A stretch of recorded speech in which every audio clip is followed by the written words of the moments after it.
One cold, rainy Seattle night, I lay bleeding on my kitchen floor, violently punched by my brother's fiancée. He just stepped right over me and left. Later, his text lit up my phone with a warning to stay away.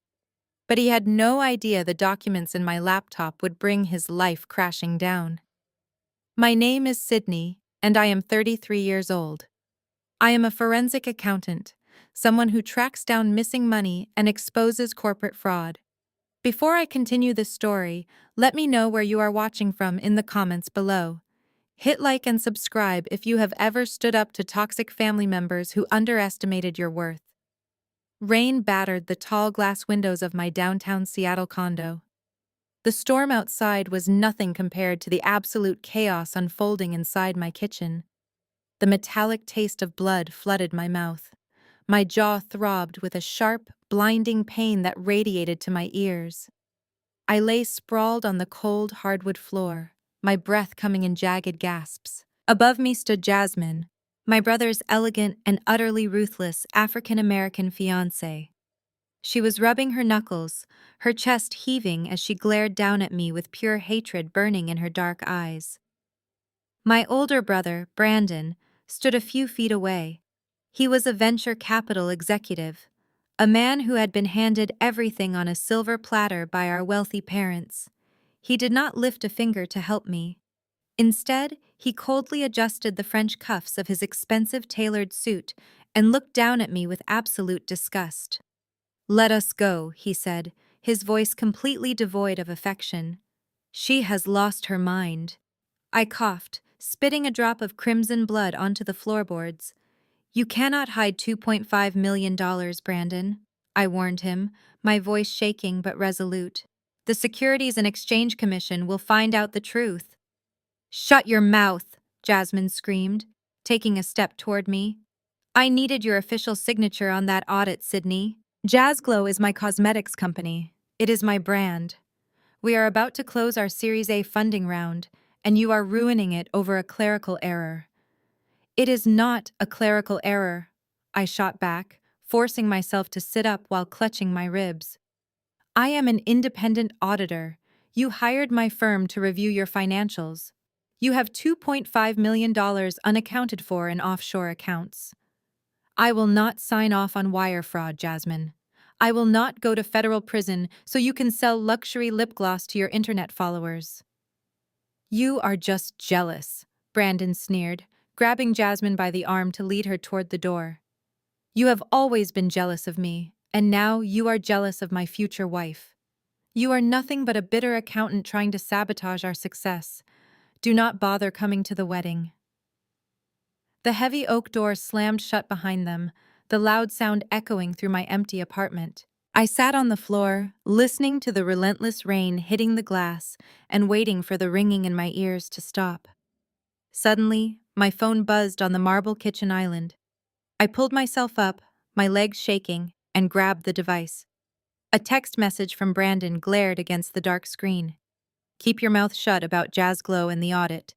If you tell anyone about tonight or the missing money, I swear I will destroy your career. I will make sure no firm in Seattle ever hires you again." I wiped a smear of blood from my chin with the back of my hand. I did not reply. I did not cry. Crying was a complete waste of my precious time, and I had important work to do. I walked over to my dining table and quickly opened my laptop. The cool blue glow of the screen illuminated the dark room.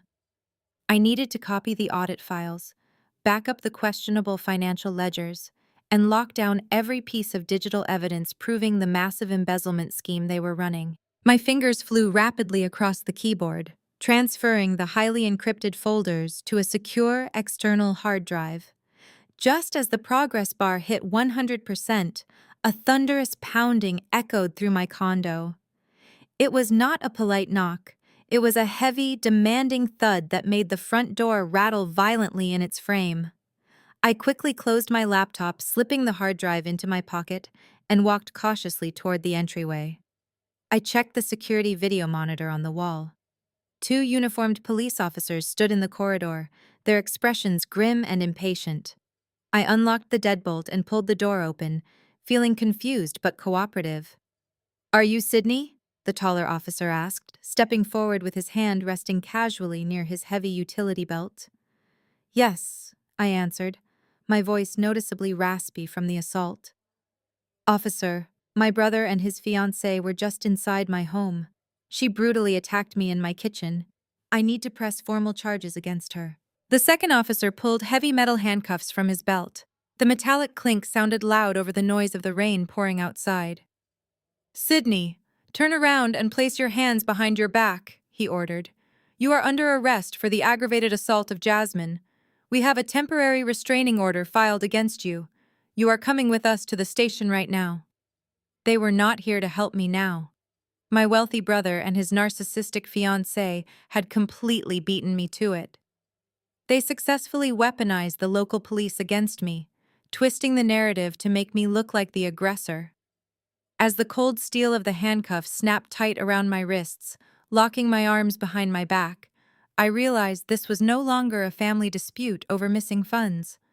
This was a war, and my own family had just fired the opening shot. The back of the police cruiser smelled of stale coffee and damp vinyl. My wrists ached against the cold metal handcuffs as the rain continued to pound against the windows. I kept my breathing steady, focusing on the rhythmic hum of the tires rather than the sharp pain radiating from my jaw. As a forensic accountant, I was trained to compartmentalize raw emotion from hard data. Right now, the data told me I was walking into a carefully orchestrated trap. At the precinct, the fluorescent lights buzzed harshly overhead. A bored-looking desk sergeant processed my information while I stood shivering in my damp clothes. They took my fingerprints and photographed the very real bruise forming on my face, though I knew it would barely register against the narrative my brother had already spun. They placed me in a small, windowless interrogation room. A detective with tired eyes walked in, dropping a thick manila folder onto the metal table. He looked at me with a mixture of pity and disdain. Sydney, you face serious charges, the detective stated. Your brother and his fiancée beat us here. Jasmine filed an emergency temporary restraining order. A judge signed off. I leaned forward. She assaulted me. I have the split lip to prove it. He opened the folder. Jasmine claims you lured her to discuss the audit, becoming unhinged. She alleges you attacked her in a racially motivated rage, unable to stand an African-American woman taking your place. The sheer audacity stole my breath. Racially motivated? I had audited hundreds of companies with diverse clients. Jasmine was weaponizing damaging societal triggers to assassinate my character. It was a masterclass in manipulation. They moved me to a holding cell down the hall. The cold iron bars felt incredibly humiliating. I sat on the hard concrete bench, calculating my next move. Before I could request my phone call to my lawyer Harrison, the double doors at the corridor's end swung open. I heard the authoritative voice of my father, William, echoing down the hall. He was demanding to speak to the captain, leveraging his status as one of Seattle's wealthiest socialites. My mother, Catherine, was right beside him, her heels clicking rapidly against the linoleum. For a brief, foolish second, the wounded daughter inside me felt a surge of relief. My parents were here. They were going to clear this up. They knew I was a rational, law-abiding professional. I stood up and walked to the bars. Mom, Dad, I am over here. William and Catherine marched down the corridor. They did not even glance in my direction. They walked straight past my cell and rushed toward a separate waiting area. I pressed my face against the cold iron bars to see what they were running toward. There sat Jasmine, draped in a police blanket, holding a styrofoam cup with trembling hands. Brandon had his arm wrapped protectively around her shoulders. When Jasmine saw my parents, she let out a loud, theatrical sob. "Oh, Catherine," Jasmine cried, burying her face in my mother's expensive cashmere coat. I was so scared. I tried to talk to her calmly, but she just snapped. She said such horrible things to me.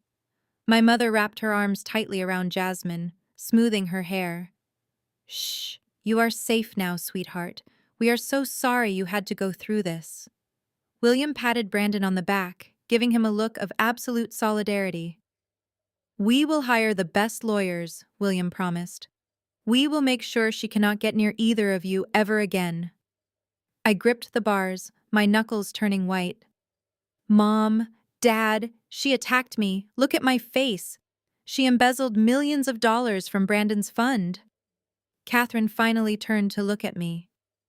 The absolute venom in her eyes made me freeze. She walked slowly over to my cell, her designer heels echoing in the quiet hallway. She did not look at my bruised face or my torn clothes. You have always been jealous of your brother, Catherine said, her voice dripping with pure disgust. From the moment you purposely applied to that Ivy League school just to show him up when he got rejected, you have tried to ruin his happiness. Now you attack his beautiful fiancée out of some twisted, bigoted jealousy? You are an embarrassment to this family. I stared at the woman who raised me, realizing with absolute clarity that I had no parents. I only had adversaries. I did not respond to her. I simply stepped back and sat down on the bench, waiting in total silence. 30 minutes later, the heavy doors opened again. This time, a tall man in a sharp charcoal suit strode down the hall. It was Harrison, my defense attorney.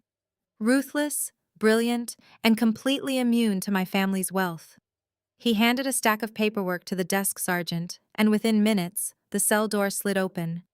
We walked out of the precinct in silence. The cold Seattle night air hit my face as we stepped onto the concrete steps of the police station. They set bail, and we will fight the restraining order on Monday, Harrison said, adjusting his briefcase. But Sydney, you need to prepare yourself. They are playing dirty. I pulled my phone from the plastic evidence bag. Powering it on, the screen flooded with notifications. My heart stopped reading the newest subject line. An automated email from my accounting firm's human resources department. Dear Sydney, effective immediately, you are placed on an indefinite, unpaid suspension. Due to your recent arrest and the highly publicized police report regarding a racially motivated assault, your access to all company servers has been revoked pending an internal investigation. I clicked open social media. Jasmine had blasted her fabricated police report to millions of followers. My professional reputation, built over a decade with zero help from my wealthy parents, was being dismantled piece by piece. I looked up at Harrison, rain washing away the naive sister I was. Harrison dropped me at my luxury condo building, promising to draft our legal response by morning. I craved a hot shower. I rode the glass elevator up to the penthouse level, my mind racing with strategies to counter the suspension from my accounting firm. I approached my front door, exhausted but laser-focused. I slid my key into the deadbolt. It did not turn. I jiggled the metal, assuming the cold had jammed the mechanism.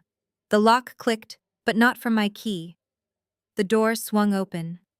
Standing in the foyer of the home I had decorated, the sanctuary I had paid to furnish, was my father, William. Two burly building security guards stood rigidly behind him. I stared at him, dropping my hand from the doorknob. William looked at me with cold, calculating eyes. Your key will no longer work, Sydney, he stated, his voice echoing in the marble hallway. I had the building management change the locks an hour ago. You cannot lock me out of my own home, I said, keeping my tone completely even. I have residency rights.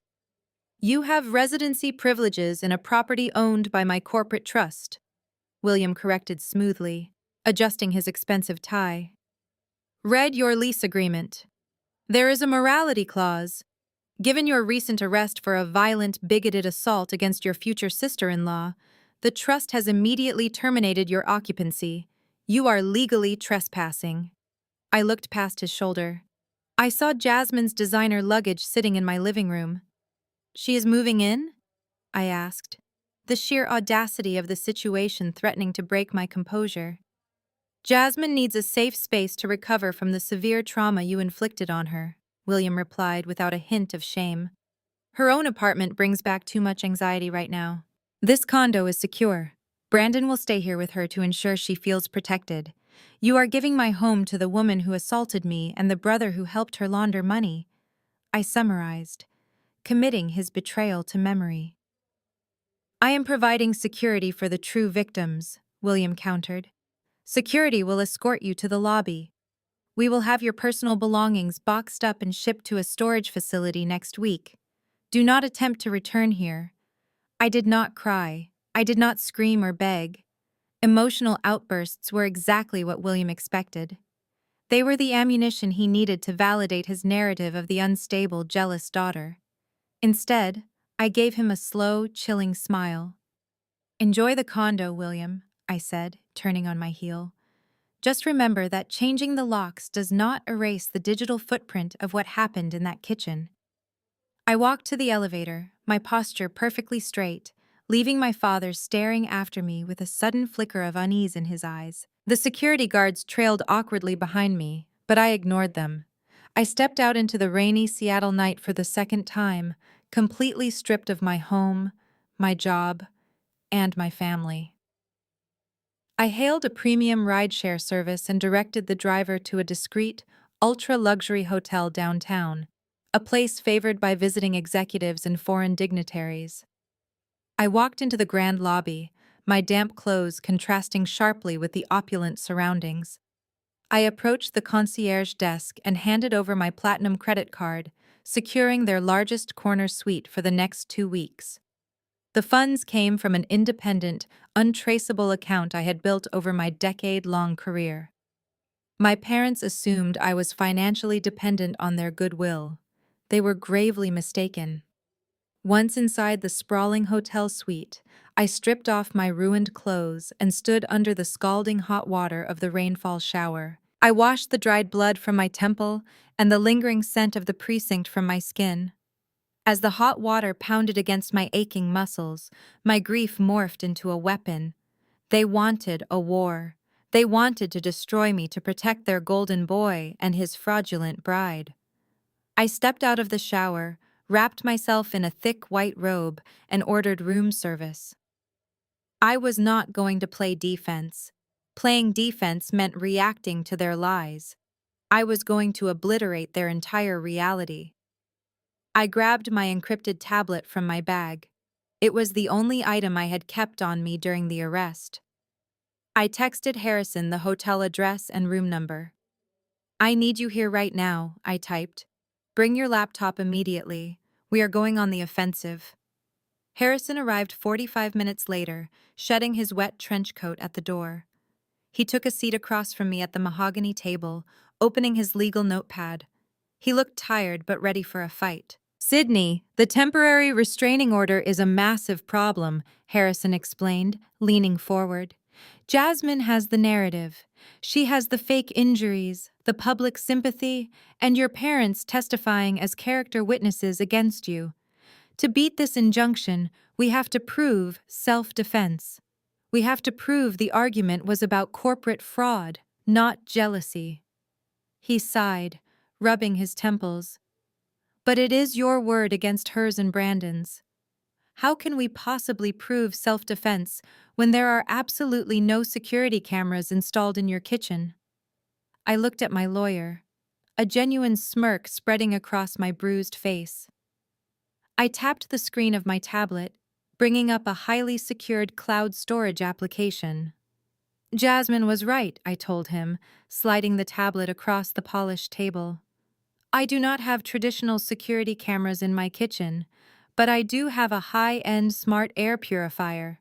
It sits right on top of my refrigerator. It features a 360-degree motion sensor camera and a state-of-the-art built-in microphone designed to monitor air quality and room occupancy." I tapped the glass one final time. I smiled at him, took a deep breath, and hit play. Harrison watched the footage play across my tablet screen. The audio captured the assault, Jasmine screaming demands, and Brandon delivering his cold dismissal before stepping over my bleeding body. Harrison did not say a word for a long minute. He closed his legal notepad, placed his pen on the mahogany table, and let out a sharp breath. "We have them," Harrison stated, his voice vibrating with excitement. "This video destroys the entire temporary restraining order. It proves perjury, assault, and filing a false police report. I will draft the motion to vacate their injunction immediately. Do not file it yet, I instructed, pulling the tablet back across the table. Beating a restraining order keeps me out of jail. It does not punish them for what they have done. It does not recover my career or expose the financial crimes my brother is orchestrating. I need time to trace the money. I need to map every single dollar they stole. Prepare the defense, but we wait to strike until I have the financial web completely untangled. Harrison nodded, recognizing the dangerous shift in my demeanor. I was no longer the devastated sister locked out of her own home. I was a highly trained forensic auditor preparing to dismantle an empire. He packed his briefcase, promised to return by morning, and slipped out of the suite. Once the door clicked shut, I transformed the dining area into a war room. I ordered black coffee, pulled the encrypted hard drive from my pocket, and plugged it into my laptop. The server required 2 passwords and a biometric scan. I bypassed the security protocols, opening the raw financial ledgers for Jazzglow. Jasmine presented her cosmetics brand as a highly profitable startup, ready for a Series A investment round from my brother's venture capital firm. Her numbers painted a picture of rapid growth, high inventory turnover, and massive customer acquisition. But numbers, unlike people, cannot lie if you know exactly where to look.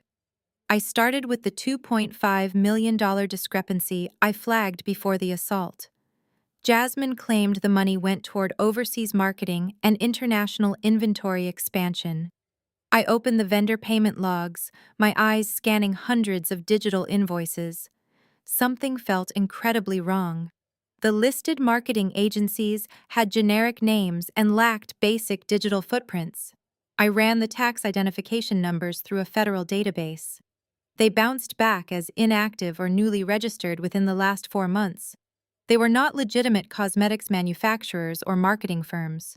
They were shell companies, hastily constructed paper entities designed to absorb massive amounts of cash and disappear. I cracked my knuckles, ignoring the sting in my battered jaw. I pulled up the bank routing numbers for these phantom vendors. If the money was not buying lipstick, I needed to know exactly whose pockets it was lining. I initiated a rapid wire trace program I developed during my tenure at the firm. The software tracked the digital breadcrumbs left behind by large international wire transfers. The $2.5 million did not vanish. It moved through a highly sophisticated digital labyrinth. First, the cash left Jazzglow's primary operating account. Then, it fractured into dozens of smaller structured payments, sliding neatly under federal reporting thresholds. These microtransactions flooded into 3 different shell companies registered in Delaware. From Delaware, the funds merged and were wired to a holding company operating out of Cyprus. My fingers flew across the keyboard, my heart pounding a steady rhythm. The Cyprus holding company was a temporary waypoint. The final destination was what mattered. I ran a reverse lookup on routing numbers leaving the Cyprus account. The screen flashed green as the data compiled into an undeniable flowchart. The entire $2.5 million settled securely into 2 private offshore banking accounts in the Cayman Islands. I hacked into the public registry for offshore entities, pulling the hidden ownership data. The primary beneficiary of the Cayman accounts was Jasmine. She was not running a cosmetics empire. She was running a massive money laundering operation. But Jasmine was not smart enough to orchestrate a financial web this complex. She needed an insider. She needed someone with access to massive amounts of capital and the authority to move it without immediate oversight. I opened a new tab, pulling the public investment records for my brother's venture fund. Brandon managed millions for wealthy tech investors and prominent Seattle socialites, including my parents. I cross-referenced dates of the shell company transfers with Brandon's quarterly investment payouts. The timeline matched perfectly.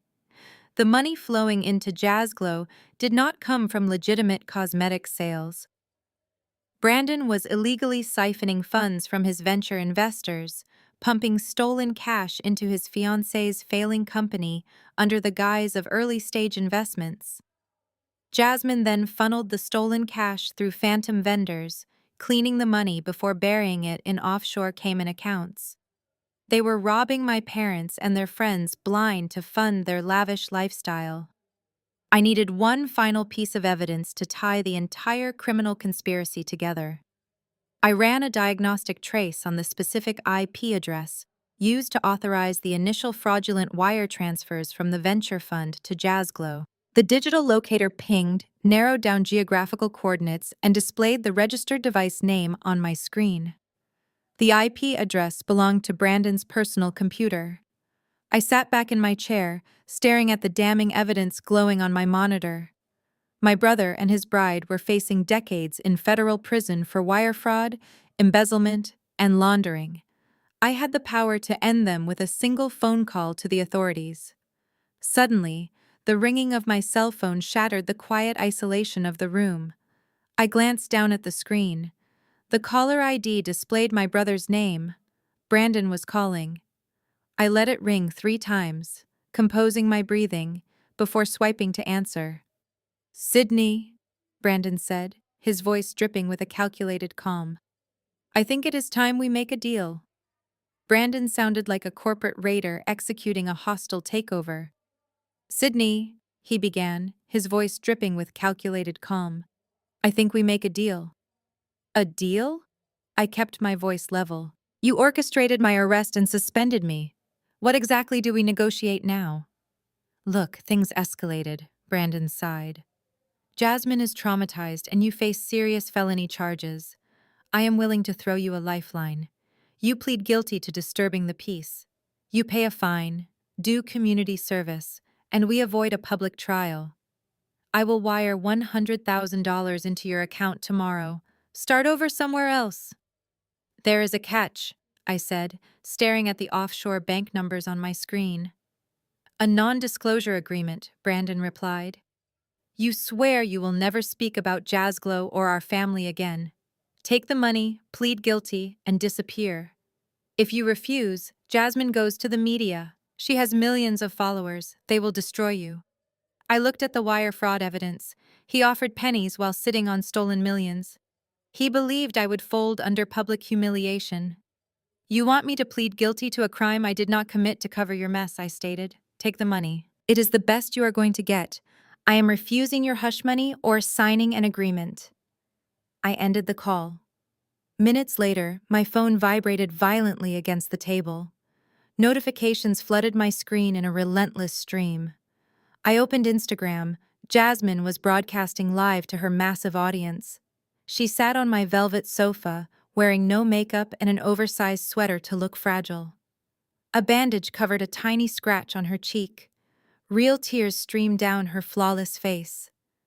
"I never thought I would make a video like this," Jasmine sobbed. "But I need to speak my truth. Last night I was brutally attacked by my fiancé's sister. I went to her home to discuss my cosmetics company, and she just snapped. She has always hated me. She could not stand seeing a successful African-American woman joining her privileged family. The viewer count skyrocketed. 50,000, 100,000, 200,000 people watching her spin total fiction. "She beat me!" Jasmine cried, her voice cracking perfectly. "She screamed bigoted things at me. If Brandon had not been there to pull her off, I do not know if I would have survived. I am sharing this to raise awareness about toxic family dynamics and racial hatred. Send your support." The internet exploded. The live feed ended, but the damage was catastrophic. Major gossip blogs picked up the clip. Influencers with millions of followers shared the video, denouncing me as a violent racist monster. My phone grew hot in my hand as notifications escalated from angry comments to targeted harassment. Then came the doxing. A prominent gossip account posted my full name, previous home address, and the name of the accounting firm that suspended me. My headshot was plastered across social media platforms with the word "attacker" stamped across my forehead in bold red letters. Messages poured into my inbox. Strangers sent detailed death threats. They promised to find me. They threatened to burn down my firm. They celebrated my suspension and tagged the police department, demanding I be locked up in a maximum security prison. Jasmine effectively weaponized her entire fan base, turning them into a digital lynch mob directed straight at my throat. I turned my phone on silent and placed it face down. The digital noise was deafening, but the silence in my hotel suite remained absolute. I did not panic. I knew this was their strategy. They wanted to break my spirit. They wanted me to beg for that agreement to make the nightmare stop. My encrypted tablet chimed. It was a secure line call from Harrison. I answered immediately. "Have you seen the internet?" Harrison asked, his voice tight with concern. "I just watched the premiere," I replied, my eyes locked on the proof of wire fraud on my laptop monitor. "She is quite the actress." "It is working," Harrison warned. "The public pressure is immense. The prosecutor's office is receiving thousands of calls demanding they throw the book at you. But that is not the worst part. I just got off the phone with Jasmine's civil lawyers. They are capitalizing on the social media firestorm. They fast-tracked the restraining order hearing." "When?" I asked. "Monday," Harrison said. "They are pushing for a permanent injunction, attaching a massive civil damages lawsuit to the filing. They claim extreme emotional distress, lost business revenue, and severe physical trauma. They aim to financially bleed you dry before the criminal trial even begins. They want to bankrupt you, Sydney. They use the justice system as a weapon, assuming I cannot afford the legal fees to fight a drawn-out civil battle. They think public outrage will force the judge to grant the permanent injunction, cementing my guilt in the eyes of the law and the media." "Sydney, we need a defensive strategy immediately," Harrison urged. "The judge assigned to the hearing is notoriously swayed by public opinion. If we walk into that courtroom without a bulletproof defense, they will freeze your assets and award Jasmine everything she is asking for." I looked at wire transfer logs proving Brandon stole $2.5 million. I looked at the offshore accounts registered in Jasmine's name. I looked at the smart air purifier video proving they committed perjury and assault. They wanted a public battle. They wanted to use the courtroom to finish the job they started in my kitchen. I leaned back in my chair, a predatory smile forming on my lips. "Let them," I told Harrison, my voice ringing with absolute certainty. "We are not going to play defense, and we are not going to hide from the media. Let them bring their civil lawsuit. Let them bring the cameras. We are going to use their lawsuit as our stage." Morning arrived. My phone buzzed on the nightstand. I expected an update from Harrison. Instead, a text from my mother illuminated the screen. Catherine rarely texted me directly. The message was short and desperate. "Please meet me for coffee at the roastery on Fifth Avenue. I want to fix this privately, just the two of us." I stared at the phone. My mother never fixed things privately. She thrived on public spectacles. My instincts screamed trap. But a trap is only dangerous if you walk in blindly. I needed to see how far my family was willing to go to protect their golden boy. I dressed in a tailored black blazer, projecting professional control, and ordered a car. The roastery was a high-end establishment favored by Seattle executives. I walked through the heavy glass doors, the rich scent of dark espresso washing over me immediately. I scanned the dimly lit room. My mother was not sitting alone. She occupied a large corner booth. Beside her sat my father, William, looking grim. Across from them sat Brandon, radiating arrogant confidence. Next to my brother was a sharp-looking woman tapping a digital tablet. It was a complete ambush. I walked straight toward the large booth, my heels clicking softly against the cold concrete. Brandon smirked proudly as I approached the table. Catherine entirely refused to meet my eyes. William simply gestured to the empty leather chair positioned at the head of the table. "Sit down, Sydney," William ordered, his voice carrying his heavy authority. "We are ending this ridiculous situation today." I remained standing. I gripped the firm back of the leather chair. "You said just the two of us, Mom," I stated. Catherine finally looked up, her expression hardened into a flawless mask of maternal disappointment. I realized we needed a united front, she replied. You have spiraled completely out of control lately. We had to bring in professionals to manage the severe damage you have caused this family name. The sharp woman next to Brandon set her digital tablet down. She offered a highly practiced, entirely insincere smile. Hello, Sydney. I am Valerie, Jasmine's Crisis Public Relations Manager. We are here to help you navigate your way out of this horrific media disaster. Help me, I repeated, keeping my voice tone entirely neutral. Valerie nodded enthusiastically. Jasmine is a forgiving person. She understands that your violent actions stemmed from deep-seated emotional issues and professional jealousy. We have drafted a comprehensive public apology. You will post it on all your social media channels immediately. You will admit to the unprovoked physical assault. You will apologize for your racially motivated remarks. You will then announce that you are seeking intensive psychiatric treatment and stepping away from your accounting career to focus entirely on personal healing. I looked directly at Brandon. He was practically glowing with satisfaction. They wanted me to publicly annihilate my own professional credibility. They wanted to hand Jasmine a massive public relations victory and ensure I could never work as an auditor again. This would permanently silence the only person who knew about the stolen $2.5 million hidden in offshore accounts. And if I completely refused to sign this highly creative piece of fiction? I asked, staring him down. William slammed his large hand flat against the solid wooden table. The loud smack caused several nearby patrons to turn their heads in alarm. This is not a negotiation, Sydney, he threatened. You have disgraced us all. You have viciously attacked your brother's future wife. You have brought a media circus directly to our doorstep. If you do not post that specific apology by noon today, and if you do not immediately drop your legal defense against the restraining order, I will take swift action. What kind of action? I asked smoothly, unbothered. I will call my estate lawyers right now, William threatened, leaning forward, his face deeply flushed with his intense, burning anger. I will completely and permanently sever you from the entire family trust.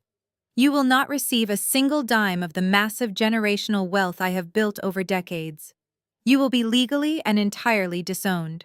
You will face Jasmine's civil lawsuits entirely alone, and we will personally fund her legal team until you are utterly and completely bankrupt. The threat was deliberately designed to terrify me into submission. For a normal person, losing access to a massive generational fortune would be a crushing, devastating blow.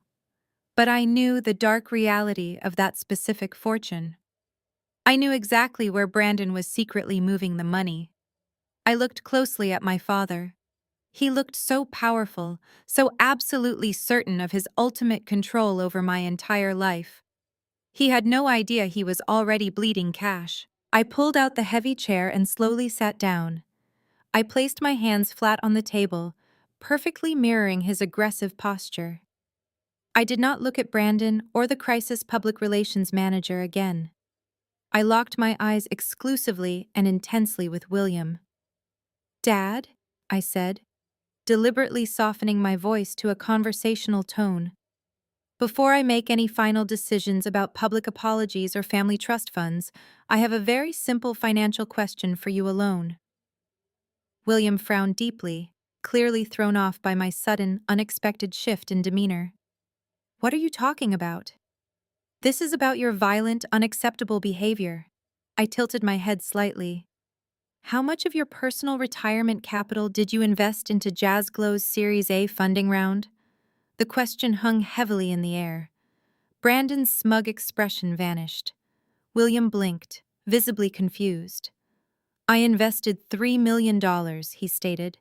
Brandon assured me the returns will triple my safety net. I stood up slowly, pushing the leather chair back. You should check your offshore accounts, Dad, I whispered coldly. You just bought Jasmine a private bank account located securely in the Cayman Islands. William paled instantly. I turned and walked out, leaving them in absolute financial devastation. The cold Seattle drizzle felt refreshing as I stepped out of the roastery.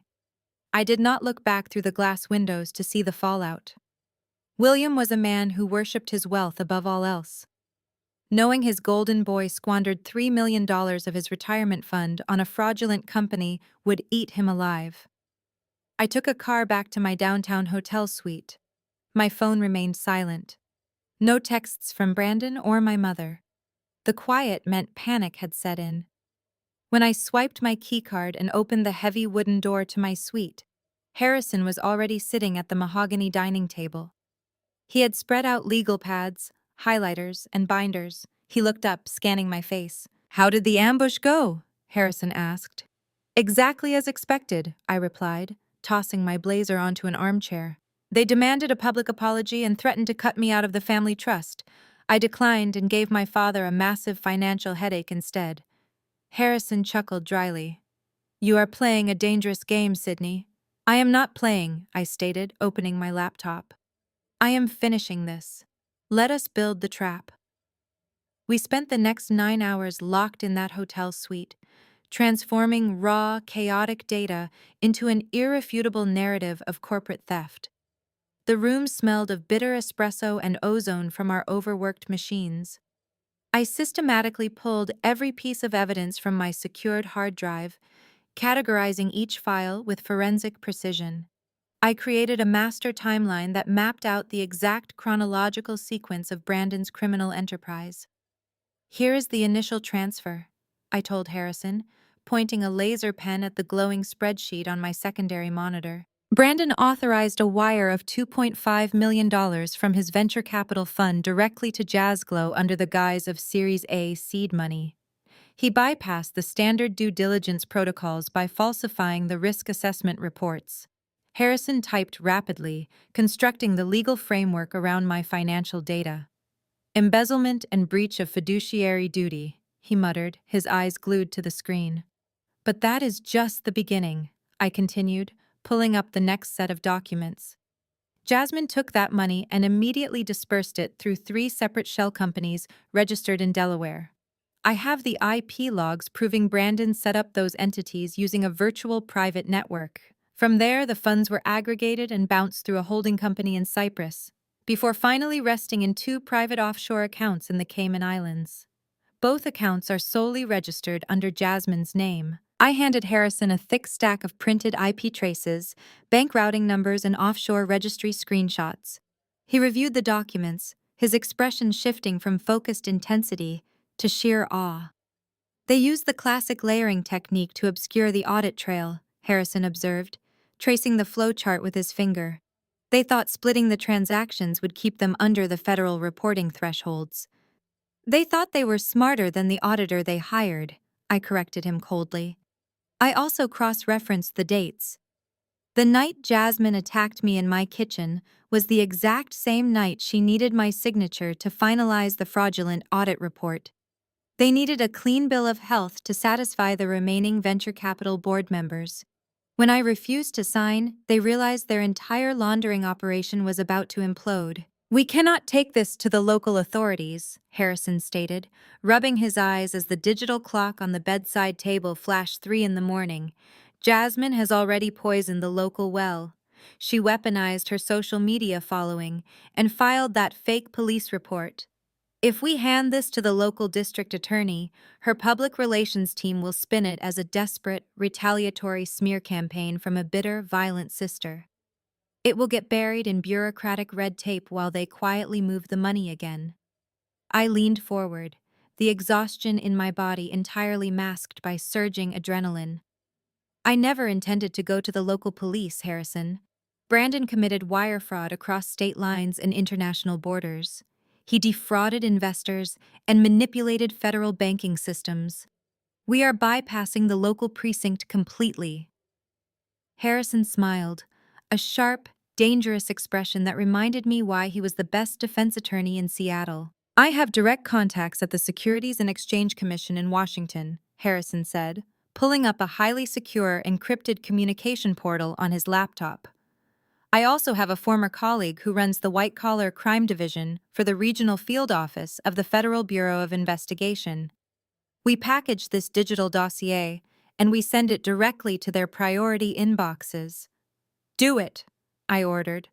organizing the final batch of offshore routing numbers into a single compressed file. We spent another hour formatting the transmission. Every piece of evidence was meticulously labeled, heavily encrypted, and backed up across 3 separate secure servers. Harrison attached a comprehensive legal brief detailing the exact statutes Brandon and Jasmine had violated, highlighting the indisputable proof of wire fraud, money laundering, and conspiracy. Harrison paused, his finger hovering over the trackpad. The blue light from the monitor cast deep shadows across his face. He looked at me, his demeanor suddenly incredibly serious. "Sydney, I need you to understand the magnitude of what we are about to do," Harrison warned, his voice low and steady in the quiet hotel room. "Once I hit send, there is absolutely no going back. We cannot undo a federal investigation. Based on the overwhelming financial evidence we just compiled, your brother will face a minimum of 10 years in federal prison. His life, as he knows it, will be completely over. Are you absolutely sure you want to pull this trigger?" I looked at the screen, then touched the tender, bruised skin along my jawline. I remembered the cold, dead look in my brother's eyes. "He stepped over my bleeding body," I said without a single ounce of hesitation. "Press send." Harrison pressed the key. The encrypted files vanished from the screen, rocketing to Washington. My brother's destruction began in total silence. 2 days later, that same silence filled the conference room for Jasmine's pretrial deposition. I sat beside Harrison at a long mahogany table, wearing a plain gray sweater, deliberately projecting the image of a broken, exhausted woman. Directly across the table sat Jasmine, draped in a muted designer dress to maintain her fragile victim persona. Brandon sat right beside her, his hand resting over hers in unwavering support. 3 expensive litigators flanked them.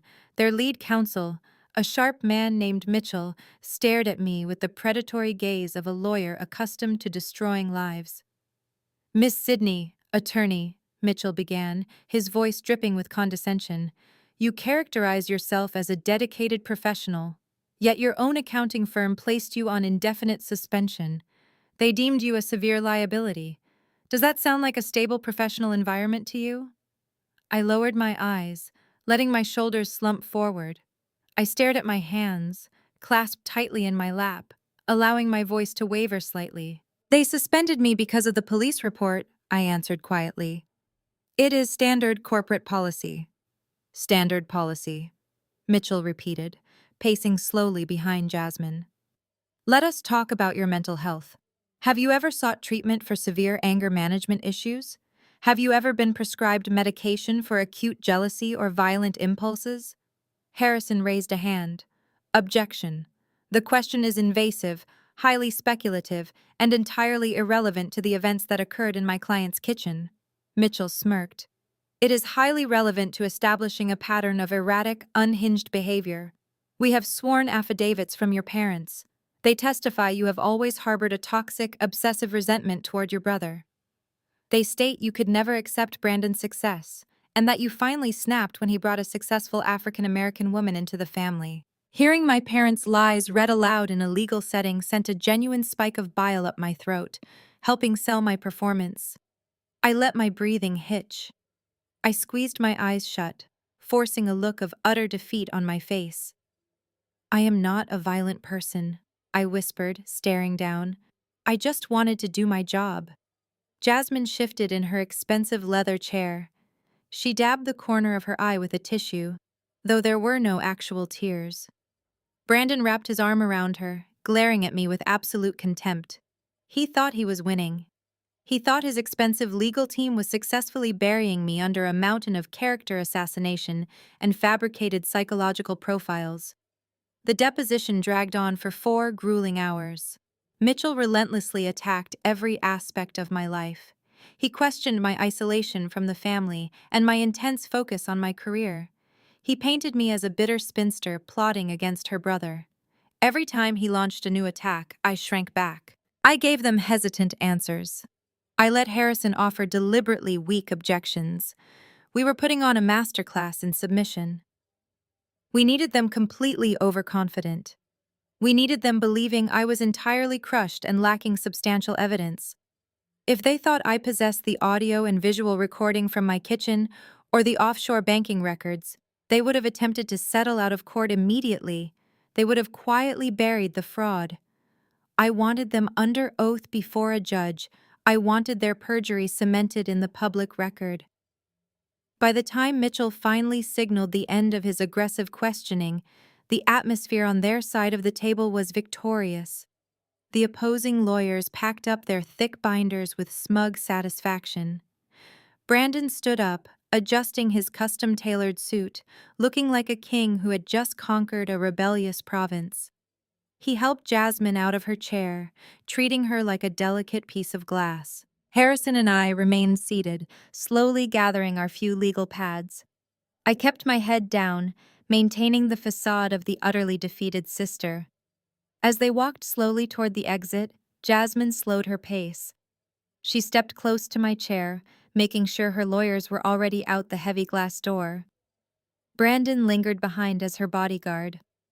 Jasmine leaned down, her expensive perfume masking the scent of the sterile conference room. She positioned her lips right next to my ear. Her voice dropped to a vicious, barely audible whisper designed exclusively for me. "You put up a pathetic fight," Jasmine hissed softly. "My lawyers are going to freeze your accounts tomorrow. We are going to take everything you have for the emotional distress you caused me. You are going to be completely bankrupt and homeless by Friday, and your parents are going to watch it happen." She straightened up, flashing me a brilliant, camera-ready smile, and linked her arm through Brandon's. They walked out of this conference room, leaving Harrison and me alone in the quiet space. The heavy glass door clicked shut. I stopped slumping. I sat up perfectly straight, rolling my shoulders back and cracking my neck. The hesitant, broken demeanor vanished instantly, replaced by the razor-sharp focus of a forensic accountant. I looked over at Harrison. He pulled his secure phone from his briefcase, checking a fresh encrypted message. Harrison looked up at me, a highly dangerous grin spreading across his face. He tapped the screen of his phone twice. "They took the bait," Harrison confirmed, his voice echoing with absolute triumph.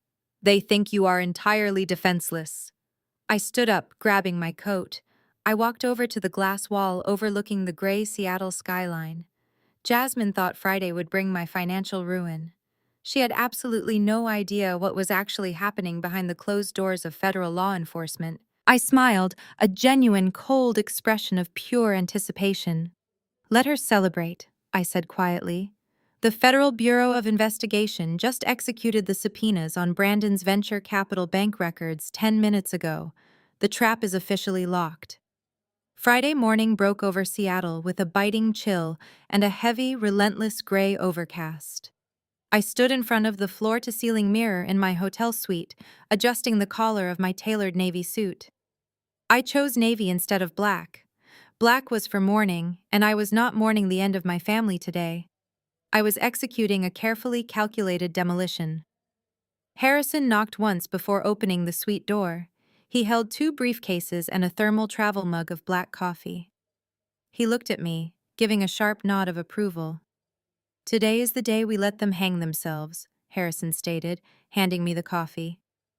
We rode silently in a black town car toward the busy downtown courthouse. As we turned onto the main avenue, the sheer scale of Jasmine's smear campaign became visible.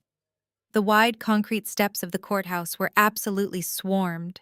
Local news vans were parked illegally along the curb, their satellite dishes extended. Dozens of Jasmine's beauty influencer fans stood behind police barricades, holding handmade signs demanding justice and calling for my immediate imprisonment. At the center of the media circus stood Brandon and Jasmine. They were putting on a masterful, sickening performance. Brandon wore a conservative gray suit, looking like the protective, wealthy tech executive. He kept one arm wrapped tightly around Jasmine's waist. Jasmine wore a high-necked, modest beige dress, entirely abandoning her usual glamorous style.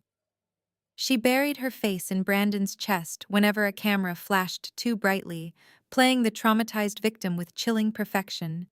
They held hands tightly, projecting an image of tragic, unbreakable resilience. A reporter shoved a microphone toward them, and Brandon leaned down to speak, his face a mask of manufactured sorrow. "We just want to feel safe again," Brandon told the cameras, his voice thick with fake emotion. "We are trusting the justice system to protect us from senseless violence." Our car pulled up to the rear entrance of the courthouse, but the press had already anticipated our arrival. The moment I stepped out of the vehicle, the flashes blinded me. Reporters surged forward, pressing against the security detail Harrison had hired for the morning. They shouted aggressive, leading questions directly into my face. "Sydney, why did you attack your future sister-in-law? Sydney, are you motivated by racial hatred? Sydney, how does it feel to be disowned by your own parents?" I did not flinch. I kept my face entirely devoid of emotion, a blank slate of professional detachment. I did not raise my hands to block the cameras. I simply walked forward, my posture perfectly rigid, my eyes locked on the heavy brass doors of the courthouse. Harrison walked slightly ahead, clearing a path through the aggressive mob. We purposefully ignored every single shouted question. Remaining silent was crucial. Every word I said would be twisted by Jasmine's public relations team. Let them think I was terrified into silence. We passed through the metal detectors and rode the elevator to the fourth floor. The corridor leading to the courtroom was packed with spectators and legal aides. As Harrison pushed open the heavy wooden doors, a sudden suffocating tension hit my chest. The courtroom was already crowded. I walked down the center aisle, my eyes scanning the polished wooden benches. In the very front row, sitting directly behind the plaintiff's table, were my parents.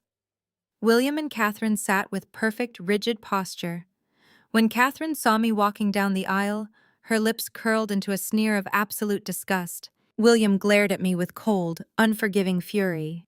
They were fully prepared to watch a judge strip away my freedom and my finances to protect the son who was actively stealing their retirement funds. I did not look away from them. I met my father's furious gaze and held it until he finally blinked and turned his head toward Brandon. I finally took my assigned seat at the heavy oak defense table. Harrison sat beside me, systematically arranging his legal pads and the single encrypted laptop that held our entire arsenal. Across the aisle at the plaintiff's table, Jasmine and Brandon settled into their chairs. Their high-priced litigator, Mitchell, leaned over and whispered something that made Jasmine smile, a tiny, wicked smile. They were utterly convinced this hearing was a mere formality, a simple rubber stamp to permanently ruin my life and secure their stolen millions. The heavy side door behind the bench swung open. The bailiff barked for everyone to rise. The low murmur of the crowded courtroom died instantly, replaced by the rustle of clothing and scraping of wood as dozens of people stood at attention. The judge walked into the courtroom, his black robes billowing slightly around his ankles.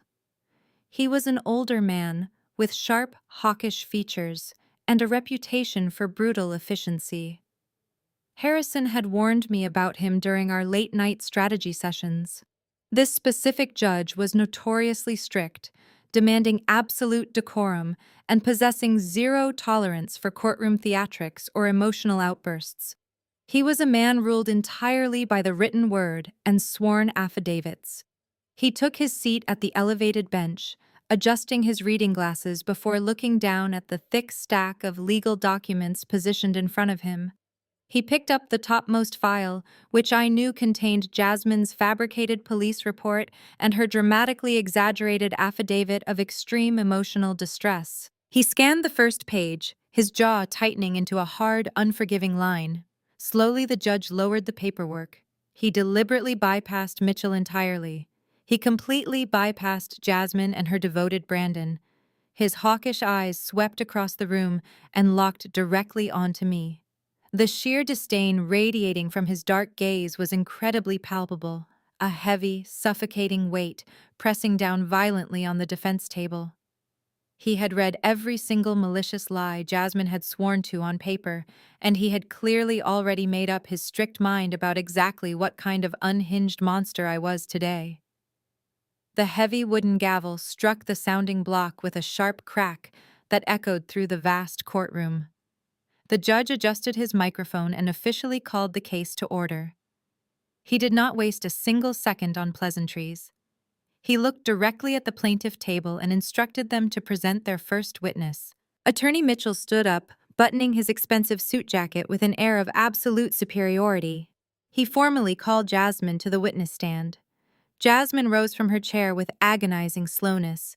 She kept her head bowed, her shoulders hunched forward to project maximum vulnerability. Brandon gave her hand a final encouraging squeeze before she walked past the wooden gate. She moved toward the witness box like a delicate bird with a broken wing. The court bailiff asked her to raise her right hand. Jasmine swore to tell the truth, the whole truth, and nothing but the truth. She took her seat, adjusting the microphone with trembling fingers. Mitchell approached the podium, his voice dropping to a gentle, comforting register. He asked her to describe the specific events that took place inside my condominium on that rainy Tuesday night. Jasmine took a deep, shuddering breath. She looked up at the judge with wide, tear-filled eyes. She delivered an Oscar-worthy performance that absolutely belonged on a silver screen. Jasmine claimed she went to my home with the purest intentions. She testified that she simply wanted to extend an olive branch to heal the family rift before her wedding to Brandon. She spoke softly, her voice cracking at all the right moments. According to her completely fabricated narrative, I opened the front door and immediately began radiating intense hostility. She swore under oath that I deliberately invited her inside just to trap her. She told the court that the exact moment Brandon stepped away to take an urgent phone call, I completely snapped. Jasmine described a horrifying, entirely fictional scene for the entire courtroom to hear. She testified that I screamed vile, racially motivated insults at her. She claimed I was entirely consumed by a deep, psychotic jealousy regarding Brandon and his massive corporate success. She painted a vivid picture of a bitter, isolated sister who simply could not stand to see her beloved brother happy with a beautiful African-American woman. Then came the severe physical allegations. Jasmine placed her trembling hand over her heart and swore under strict penalty of perjury that I aggressively struck her first. She claimed I violently lunged across the kitchen island and punched her directly in the face without a single ounce of provocation. The entire courtroom was completely silent. I could hear Catherine sobbing quietly in the front row, playing the dramatic part of the devastated mother perfectly. William wrapped his thick arm around her, glaring absolute daggers at the back of my head. The strict judge leaned forward, his hawkish face firmly set in rigid lines of deep concern and growing anger directed squarely toward me. Mitchell gently guided Jasmine to the next calculated phase of his carefully orchestrated script. He asked her to thoroughly describe the severe aftermath of the alleged physical attack. Jasmine began to weep openly on the stand. Real tears streamed rapidly down her flawless face, ruining her minimal makeup exactly as she had planned. She testified explicitly about her severe emotional distress. She claimed she now suffered from debilitating panic attacks and absolutely terrifying nightly nightmares. She told the judge she felt entirely unsafe walking around Seattle, constantly looking over her shoulder because she genuinely feared I would hunt her down and finish the violent job. She certainly did not stop there.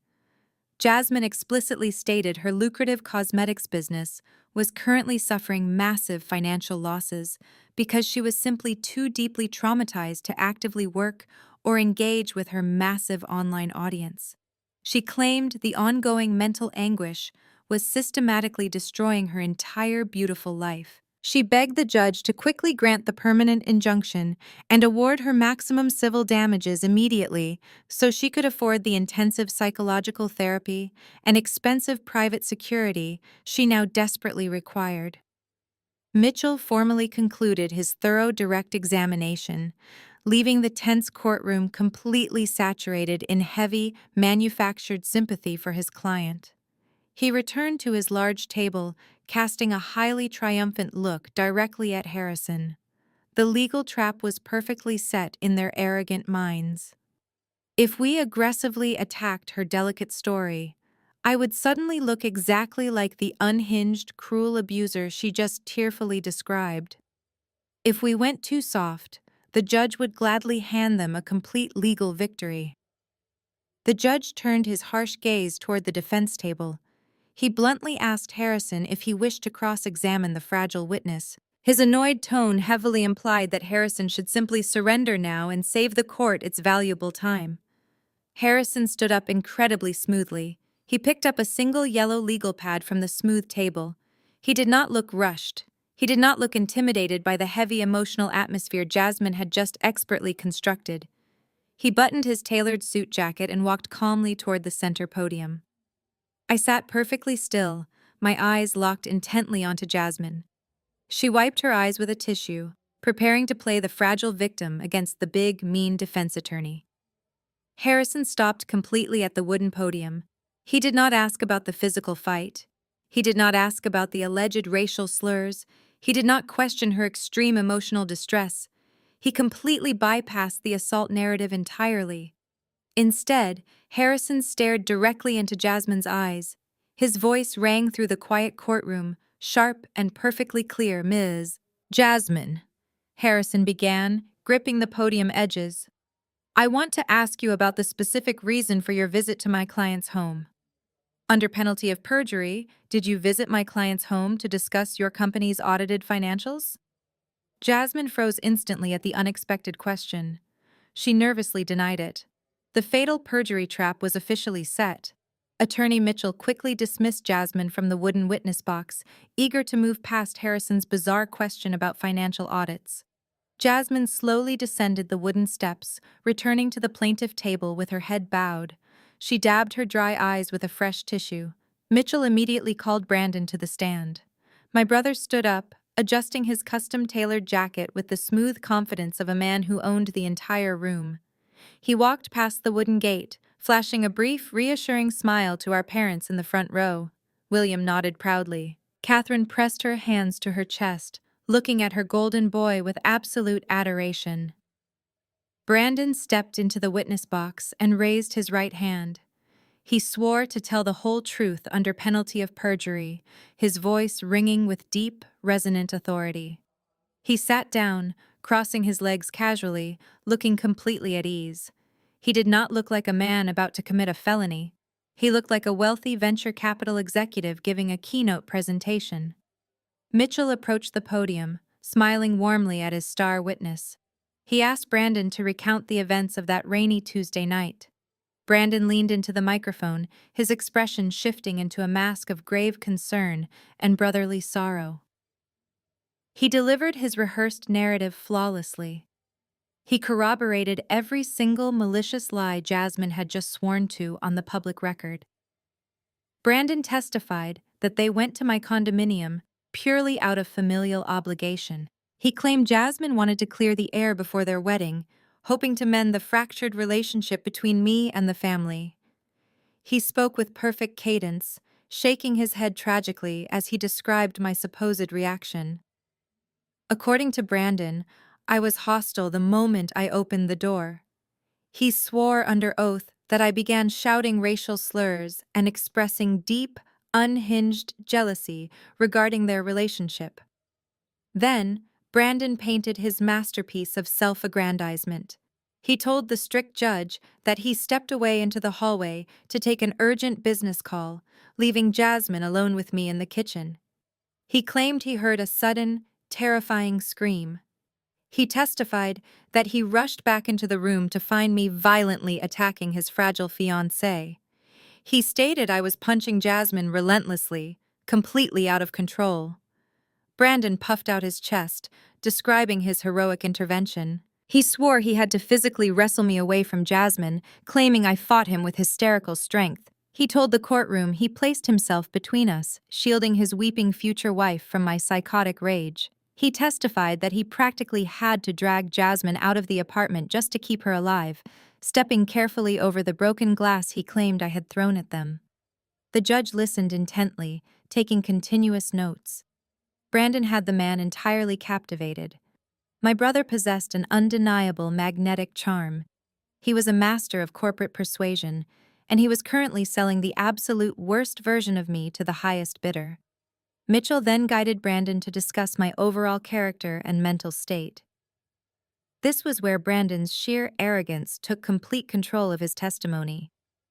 He looked directly at the judge, adopting a tone of pitying condescension. He portrayed me as a bitter, struggling accountant who simply could not handle her older brother's massive financial success. Brandon explained that while he managed millions of dollars for elite investors, I was stuck crunching basic numbers for mid-tier clients. He claimed my career had completely stalled, fueling a toxic, deep-seated resentment. He testified that I was always the family outcast, isolating myself because I felt inadequate compared to his achievements. He pointed to our parents sitting in the gallery, noting how they had tried everything to help me, but I consistently rejected their love out of pure spite. He told the court I was completely obsessed with his wealth and status. He swore my attack on Jasmine was the ultimate manifestation of my professional and personal failures. Brandon confidently stated I was a genuine danger to society, a woman so consumed by jealousy that I would resort to brutal violence just to ruin his perfect life. The courtroom was entirely wrapped around his finger.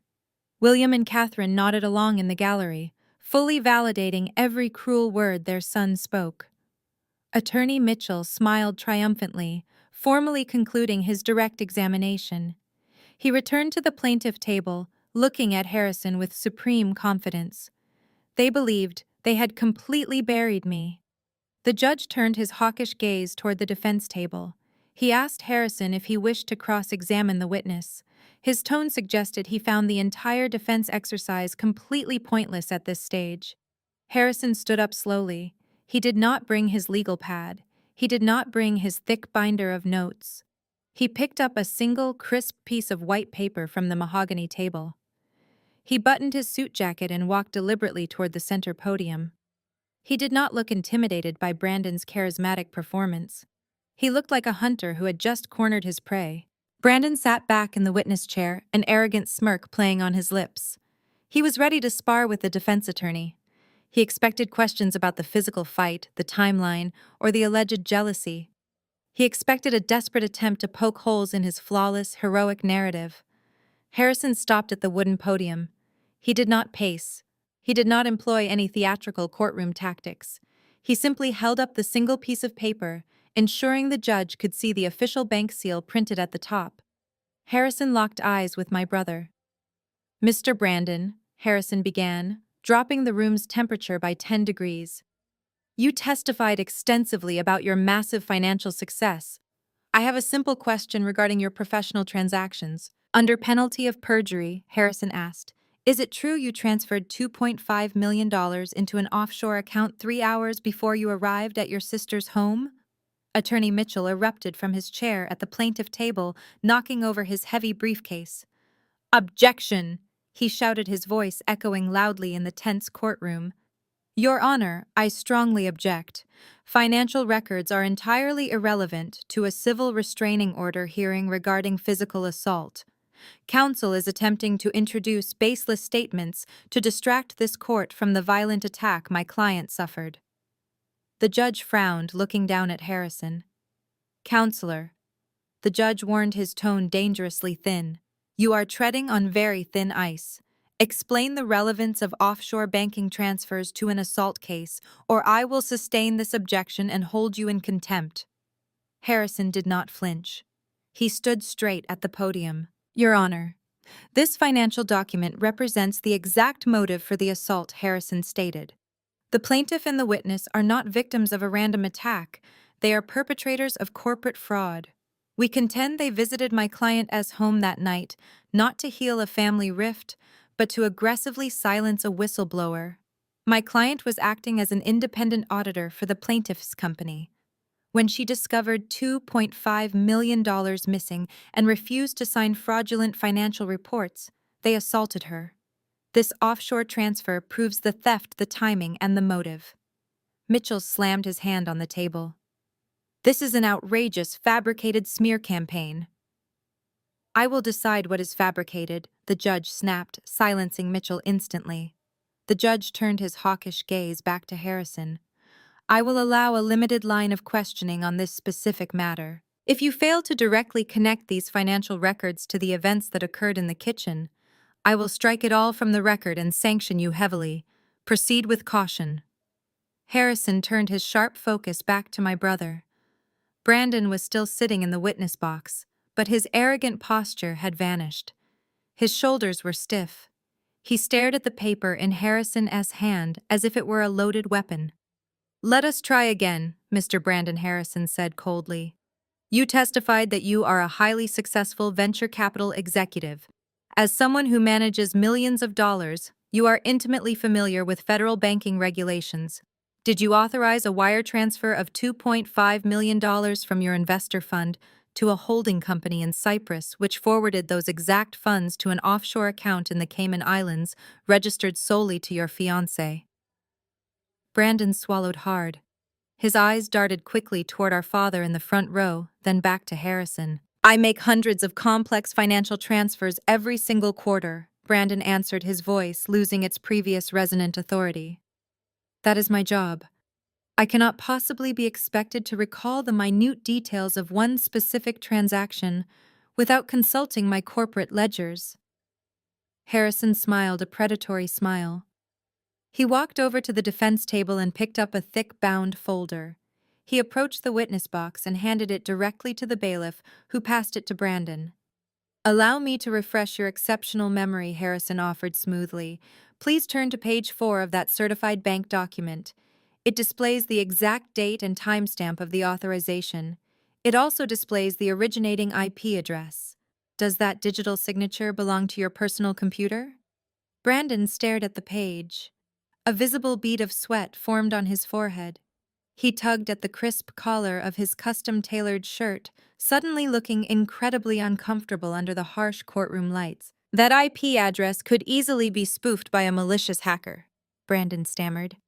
"We deal with cybersecurity threats constantly. It proves absolutely nothing about my personal involvement." Harrison leaned against the wooden podium. "A malicious hacker," he repeated mockingly. "How incredibly convenient. Let us examine your specific timeline. You testified under oath that you arrived at my client's home at 8 o'clock at night purely to discuss family matters. Yet this wire transfer was authorized from your personal laptop at 5 o'clock that exact same evening. 3 hours later, you and your fiancé confront the independent auditor who just discovered that exact sum of money missing from the corporate accounts. Is that just a massive coincidence?" Mitchell jumped up again. "Objection. Counsel is badgering the witness and testifying." "Overruled," the judge barked, leaning forward. The judge was now staring at Brandon with intense, suspicious scrutiny. "Answer the question, Mr. Brandon." Brandon wiped his sweating forehead with the back of his hand. "We went there to talk about the wedding," he insisted, his voice rising in panic.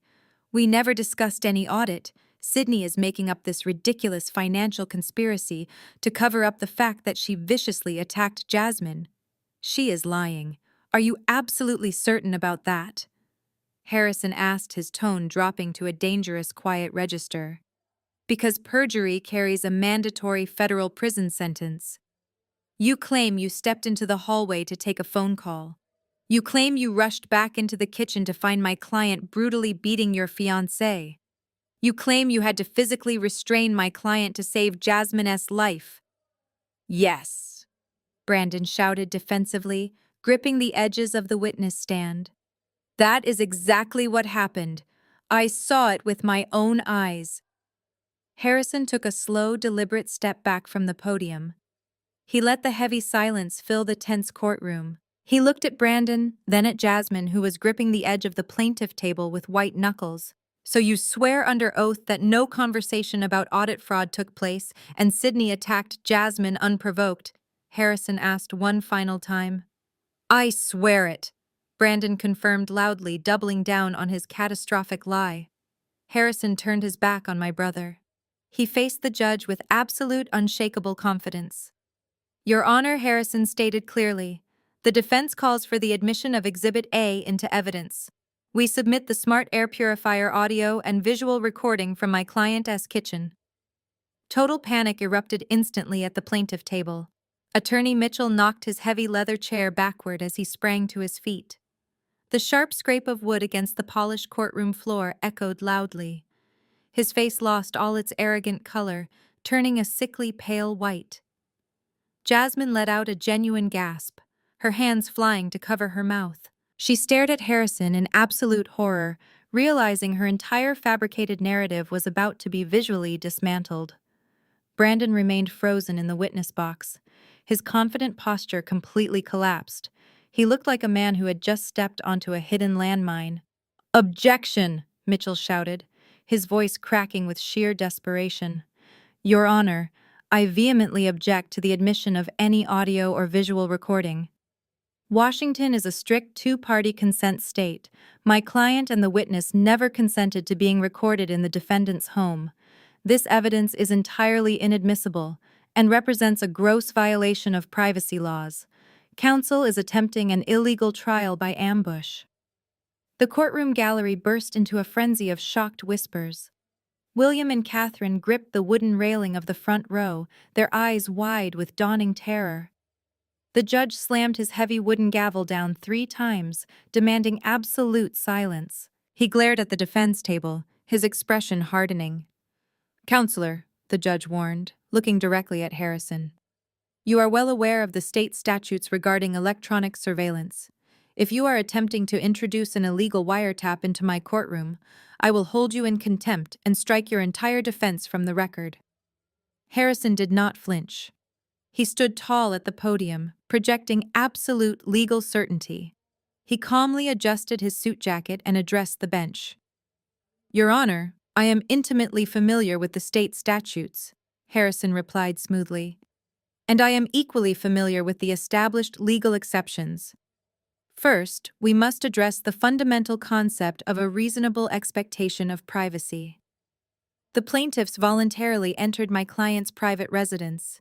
They did not enter to engage in a private, intimate family conversation. As we have established through the financial records, they entered to aggressively confront an independent corporate auditor regarding a missing $2.5 million.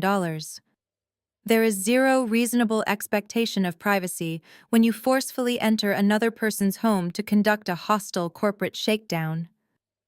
Mitchell slammed his fist on his table. "That is a completely baseless characterization. They were guests. They were trespassers the moment they began committing a crime," Harrison shot back, his voice cutting through the interruption. "Which brings me to the specific statutory exception. Washington state law explicitly dictates that the two-party consent rule does not apply when the recording captures the commission of a felony." The judge leaned forward, steepling his fingers. "And what specific felony are you alleging this device captured, counselor?" "Extortion, witness tampering, and aggravated felony assault," Harrison stated clearly, ticking the charges off on his fingers. "The video will undeniably show the plaintiff and the witness attempting to physically and financially coerce an independent auditor into signing a fraudulent financial document. When she explicitly refused to sign off on their massive money laundering operation, the recording captures the plaintiff committing a brutal, unprovoked physical assault, effectively silencing a federal whistleblower. Under the law, a victim is fully permitted to record their own violent attack and the preceding extortion without requesting the attacker's polite consent." Mitchell was visibly sweating now. He shuffled frantically through his legal binder, desperately searching for a precedent to block the evidence. "Your Honor," he pleaded, his voice losing all its previous theatrical confidence.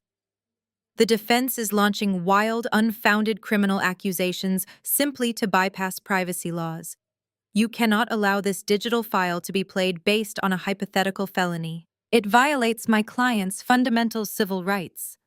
The judge looked down at Mitchell with profound irritation. "Mr. Mitchell," the judge said coldly, "your client just spent the last hour testifying under oath that a violent assault took place in that specific room. Your own witness just corroborated that exact physical altercation. A felony assault is not hypothetical. It is the entire foundation of your civil lawsuit today." The judge turned his sharp gaze back to Harrison. He remained silent for a long, agonizing minute. The tension in the courtroom was absolute. I could hear the rapid, shallow breathing of my parents sitting behind me. I kept my eyes locked on the judge, projecting nothing but calm, unwavering truth. I knew what was on that recording. I knew it would exonerate me and simultaneously destroy the people who had tried to bury me. "I will allow it," the judge finally declared, his voice echoing with absolute finality. "The objection is overruled. The court will view the recording to determine if the felony exception applies.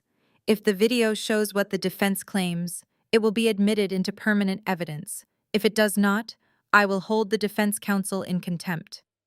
Mitchell sank heavily into his chair, looking thoroughly defeated. Jasmine stared blankly ahead, her carefully constructed victim persona completely shattered. She knew exactly what the camera had captured. She knew the entire world was about to see her true, violent nature. In the witness box, Brandon looked physically ill. He gripped the wooden railing so tightly his knuckles turned stark white. He looked desperately at our parents in the gallery, but William and Catherine could offer him no protection here. His money and his arrogant charm were entirely useless against hard digital proof. The judge gestured to the court clerk. "Dim the lights," he ordered. Fluorescent lights flickered and dimmed, casting the entire large courtroom into a tense, dramatic shadow. The IT clerk hurried forward, carrying cables. He efficiently hooked up Harrison's encrypted laptop to the large high-definition monitors positioned facing the judge, the witness box, and the gallery. Harrison tapped a few keys on his laptop, entering the final decryption passwords. I locked eyes with Brandon as the screen flickered to life. The crisp, high-definition footage filled the large courtroom monitors. The smart air purifier sat perfectly positioned on top of my kitchen refrigerator, providing an unobstructed, sweeping view of the entire living space. The digital timestamp glowed bright white in the bottom right corner, confirming the exact date and time Brandon had just sworn under oath. Complete dead silence blanketed the gallery. No one moved a single muscle. The hidden microphone was incredibly sensitive, capturing the relentless rain pounding against my condo windows and the sharp, echoing clack of Jasmine's designer heels pacing aggressively across my hardwood floor. On the screen, Jasmine did not look like a fragile, traumatized victim. She looked like a predator. She stood over my kitchen island, slamming her manicured hands down flat against the marble surface. Her voice, entirely stripped of its soft courtroom tremor, boomed through the judicial speakers with terrifying, raw volume.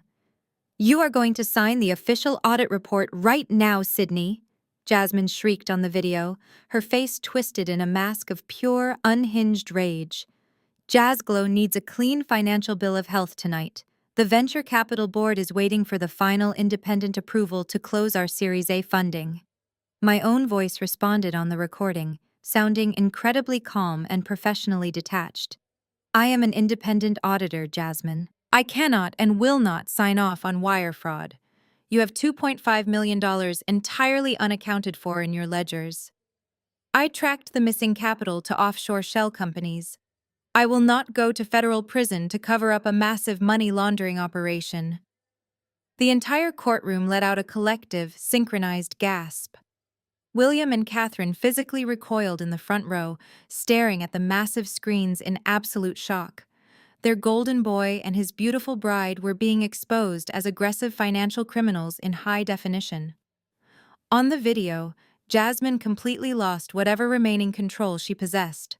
She screamed a stream of vile, vicious insults that contradicted her earlier testimony about wanting to heal a family rift. She was not a peacemaker. She was a hostile corporate extortionist demanding compliance. She stalked around the kitchen island, closing the physical distance between us with predatory speed. "You are nothing but a jealous, bitter accountant," Jasmine yelled on the recording, throwing her expensive purse onto the floor. "You just cannot stand seeing an African-American woman building a massive cosmetics empire with your brother's money. You will sign the paperwork, or I will ruin your entire miserable life." The video showed me standing my ground, holding a file folder. "I will not compromise my professional integrity for your stolen millions," I stated firmly on screen. Get out of my home before I call the authorities. The exact moment of the brutal assault played out with horrifying clarity. Jasmine did not hesitate. She did not act in self-defense. Without provocation, she pulled her arm back and viciously backhanded me across the face. The sharp, cracking sound of her heavy rings striking my jawbone echoed violently through the quiet courtroom.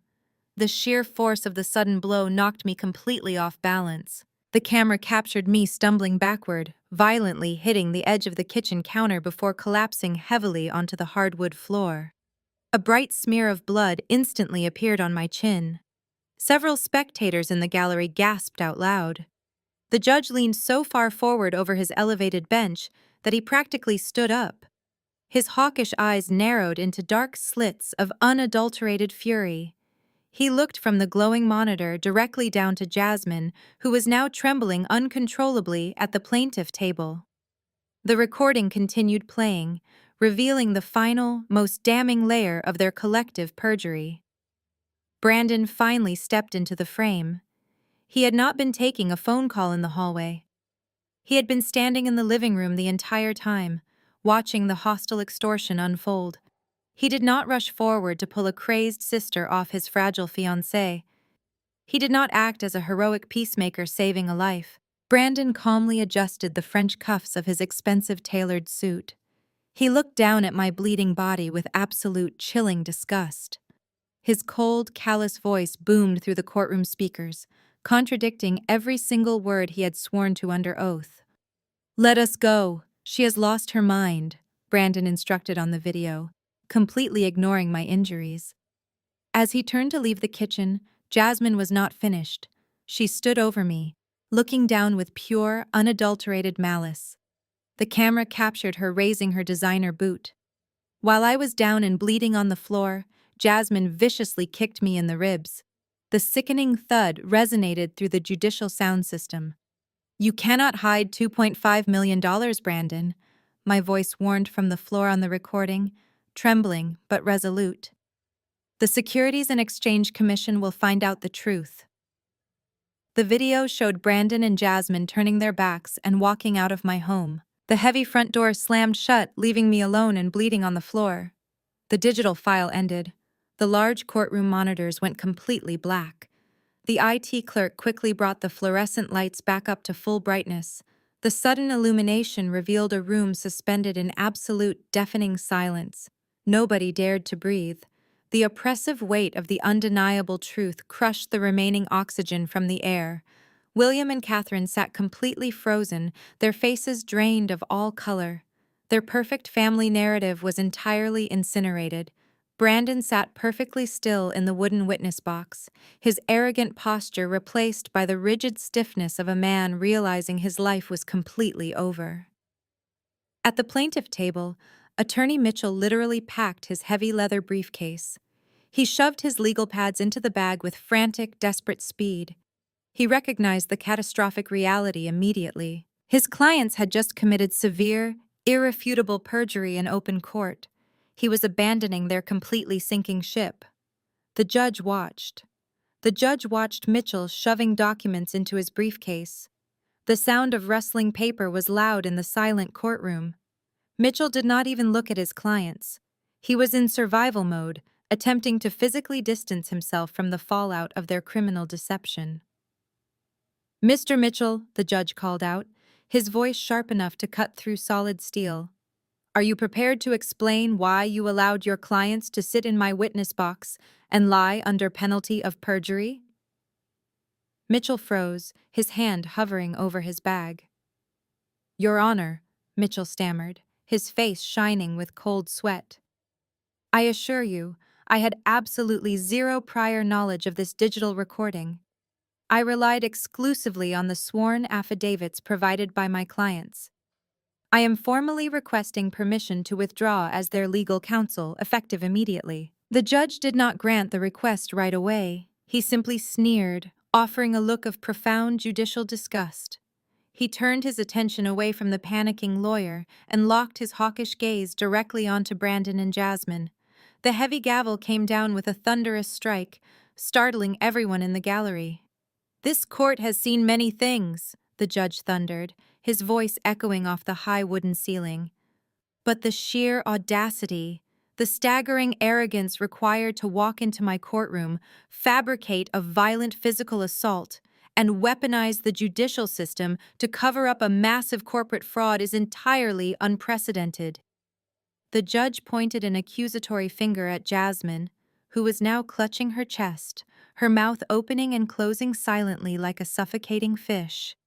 The petition for a permanent restraining order is denied and vacated with extreme prejudice, the judge declared, ensuring the court reporter transcribed every word. Furthermore, based on the irrefutable video and audio evidence presented, I am formally holding the plaintiff and the witness in direct contempt of court. A sharp gasp rippled through the crowded gallery. William and Catherine stood up simultaneously, their faces pale masks of horror, but the bailiff immediately stepped forward, ordering them back into their seats. They collapsed onto the wooden bench, entirely powerless to stop the total destruction of their golden boy. "Bailiff," the judge commanded, not taking his furious eyes off the terrified couple at the plaintiff table. "Contact the district attorney immediately. I am officially referring both of these individuals for criminal prosecution. They will face felony charges for perjury, filing a false police report, and attempting to defraud this court." The implosion at the plaintiff table was instantaneous and incredibly violent.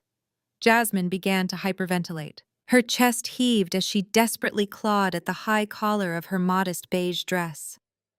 The carefully constructed victim persona melted away, leaving behind a terrified criminal. She looked wildly at Mitchell, begging for help, but her lawyer turned his back on her, staring rigidly at the American flag positioned behind the judicial bench. Jasmine then turned to Brandon, her eyes wide with sheer, unadulterated panic. "Brandon!" she gasped, thick tears ruining her flawless makeup. "Brandon, do something right now. You promised me we were totally safe. You promised me you handled her." But Brandon was no longer the confident, protective venture capital executive. The arrogant king had lost his crown. Faced with the immediate threat of a dirty jail cell and the complete destruction of his wealthy reputation, Brandon executed the only strategy he actually knew. He completely betrayed her. He violently pulled his hand away from Jasmine's grasp, pushing his chair back to physically distance himself from his beautiful bride. He stood up quickly, looking frantically up at the bench. "Your Honor," Brandon shouted, his voice cracking with desperate, cowardly panic.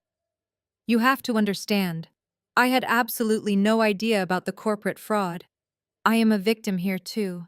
She manipulated me completely." Jasmine stopped hyperventilating instantly. She stared at the man she was supposed to marry in sheer, absolute shock. The entire courtroom watched closely as the perfect, resilient couple dissolved into a toxic pit of mutual destruction. "I was just trying to protect my fiancé," Brandon lied, doubling down on his cowardly betrayal. "I stepped into that kitchen and saw them fighting physically. I did not know what they were arguing about. She told me the financial audit was perfectly fine. She lied to me about the offshore accounts.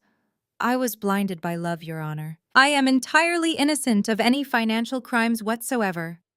"You pathetic coward!" Jasmine shrieked, her voice echoing loudly across the large room. She lunged violently toward Brandon, her manicured nails digging fiercely into the expensive fabric of his suit jacket. "You transferred the money from your own venture fund. You set up the Delaware shell companies. You told me Sydney would back down if we threatened her career. Do not you dare try to pin your massive embezzlement scheme solely on me." The judge slammed his gavel repeatedly, demanding order, but they completely ignored him. They stood in the middle of the courtroom, viciously tearing each other apart, explicitly confessing to the exact financial crimes they had spent the entire morning denying. William buried his face in his hands, unable to watch his perfect son unravel into a hysterical, backstabbing criminal. Harrison stood calmly at the defense podium, watching the magnificent self-destruction with a look of mild amusement. He waited perfectly patiently until the bailiff stepped forward and physically separated the screaming couple. Jasmine sank back into her chair, sobbing uncontrollably, while Brandon stood panting, his custom suit completely rumpled, looking desperately around the room for any sign of salvation. There was absolutely none. Harrison smoothly buttoned his jacket and cleared his throat, drawing the judge's full attention back to the defense table. "Your Honor," Harrison stated, his voice ringing with absolute chilling calm. "We deeply appreciate the court's swift action regarding the perjury and the false police report. However, regarding the massive financial fraud my client originally uncovered, and the subsequent money laundering operation they just loudly confessed to in open court." Harrison paused, offering a sharp, predatory smile that sent a visible shiver down Brandon's spine. "We will not need the local district attorney to handle that specific matter," Harrison concluded confidently. Right on cue, the heavy wooden doors at the very back of the courtroom violently swung open. The heavy wooden doors at the very back of the courtroom violently swung open, slamming loudly against the paneled walls. The sharp sound echoed like a gunshot, freezing every single person in the room. 3 tall men walked through the doorway, moving with the synchronized, deliberate stride of people who possessed absolute authority. They did not wear the standard uniforms of local law enforcement or court bailiffs. They wore sharp, dark suits, their expressions entirely devoid of emotion. The courtroom gallery, already reeling from the shocking perjury revelation, fell into a breathless hush. Even the furious judge paused, his wooden gavel suspended mid-air, staring at the sudden intrusion. The lead man, a broad-shouldered individual with silver hair and piercing gray eyes, walked straight down the center aisle. He bypassed the wooden barricades and stopped directly in front of the judge's bench. Without a single word of hesitation, he reached into the breast pocket of his suit jacket. He pulled out a leather wallet and flipped it open, flashing a bright gold shield. The 2 men flanked behind him did the exact same thing.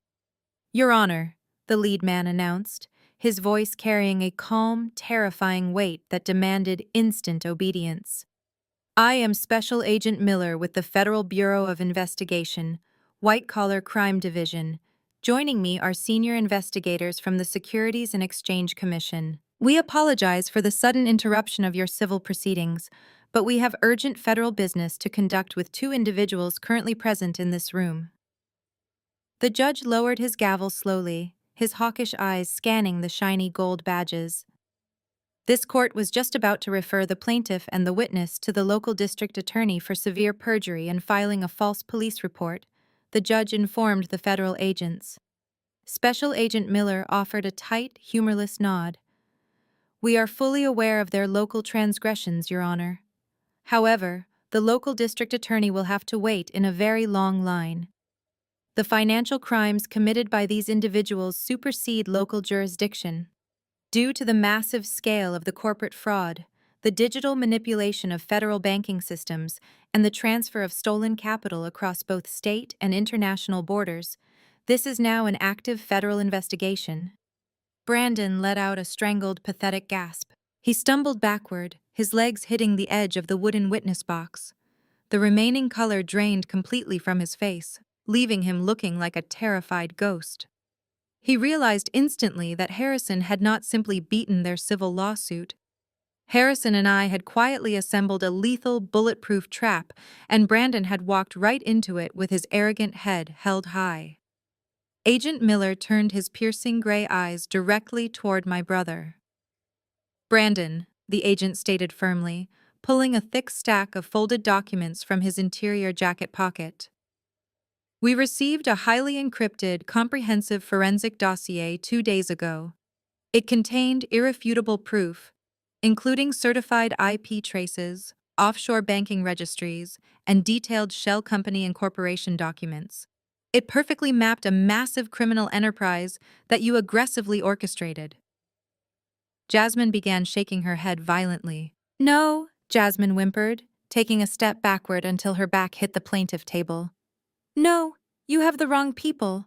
We are just running a cosmetics company. We are victims of a smear campaign." The second federal agent, a younger man with a sharp jawline, pulled a set of heavy steel handcuffs from his belt. Jasmine, you are the sole registered owner of 2 offshore accounts in the Cayman Islands, currently holding $2.5 million of stolen venture capital, the second agent stated coldly. That money was systematically embezzled from honest investors and laundered through phantom corporations in Delaware. Agent Miller unfolded the thick documents, revealing official federal arrest warrants bearing the heavy blue seal of a United States District Judge. Brandon and Jasmine, Agent Miller declared, his voice booming through the completely silent courtroom. I am placing you both under federal arrest. You are officially charged with multiple counts of wire fraud, massive corporate embezzlement, and international money laundering. The federal agents moved with terrifying, practiced efficiency. They completely bypassed the local court bailiff and descended directly upon my brother and his bride. The younger agent grabbed Jasmine by the wrist. She shrieked loudly, a horrible, grating sound of pure terror, but the agent expertly twisted her arms behind her back. The cold steel handcuffs clicked tightly around her wrists, locking her in place. Agent Miller grabbed Brandon by the shoulders, spinning him around and slamming him against the wooden paneling of the witness box. Brandon did not fight back. He went entirely limp, sobbing pathetic, wet tears as the heavy handcuffs snapped tightly around his own wrists.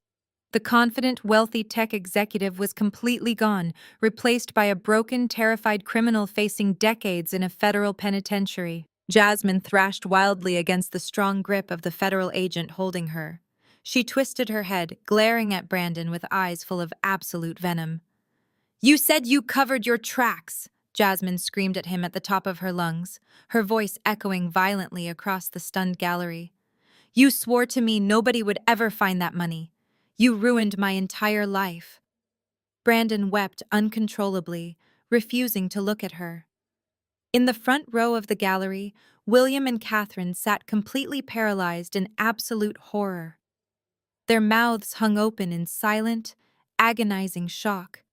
They watched helplessly as their perfect golden boy was roughly pulled away from the witness box by federal authorities. Their massive generational wealth, elite country club connections, and toxic family manipulation were entirely useless against the crushing weight of the Federal Bureau of Investigation. Agent Miller stood directly between Brandon and Jasmine, looking at them with profound professional disgust. You have the right to remain silent, Agent Miller began, reciting the Miranda rights with a cold, unforgiving rhythm. Anything you say can and will be used against you in a court of law. Agent Miller finished the required recitation of their constitutional rights with a completely flat and unyielding tone. He stared coldly at the two criminals for a moment before he finally stepped back. He motioned sharply to his two subordinate federal investigators. The younger agents gripped Brandon and Jasmine firmly by their upper arms and forcibly marched them toward the heavy wooden doors located at the very back of the courtroom. Jasmine was still weeping loudly, her expensive mascara running down her face in dark, ugly streaks. She kept trying to look back over her shoulder at the strict judge now. She looked at her fleeing attorney Mitchell, at absolutely anyone who might suddenly intervene and save her from the horrific reality of federal custody. Nobody moved a single inch to help her. Brandon kept his head completely bowed in absolute shame. His expensive custom-tailored suit was entirely rumpled, his broad shoulders slumped forward in utter devastating defeat. He did not even look at our parents sitting paralyzed in the front row. He did not dare to look at me. He just stared blankly at the polished wooden floor as the federal agents escorted him out of the large room. As the heavy doors opened to let them pass, a blinding barrage of camera flashes violently erupted from the busy hallway. The local press, having heard the massive commotion inside, had quickly gathered right outside the courtroom doors. They successfully captured every single humiliating second of my golden venture capital brother and his beautiful influencer bride being paraded away in heavy steel handcuffs. The heavy doors quickly swung shut, abruptly cutting off the chaotic shouting of the aggressive reporters. leaving the large courtroom enveloped in a thick, suffocating silence once again.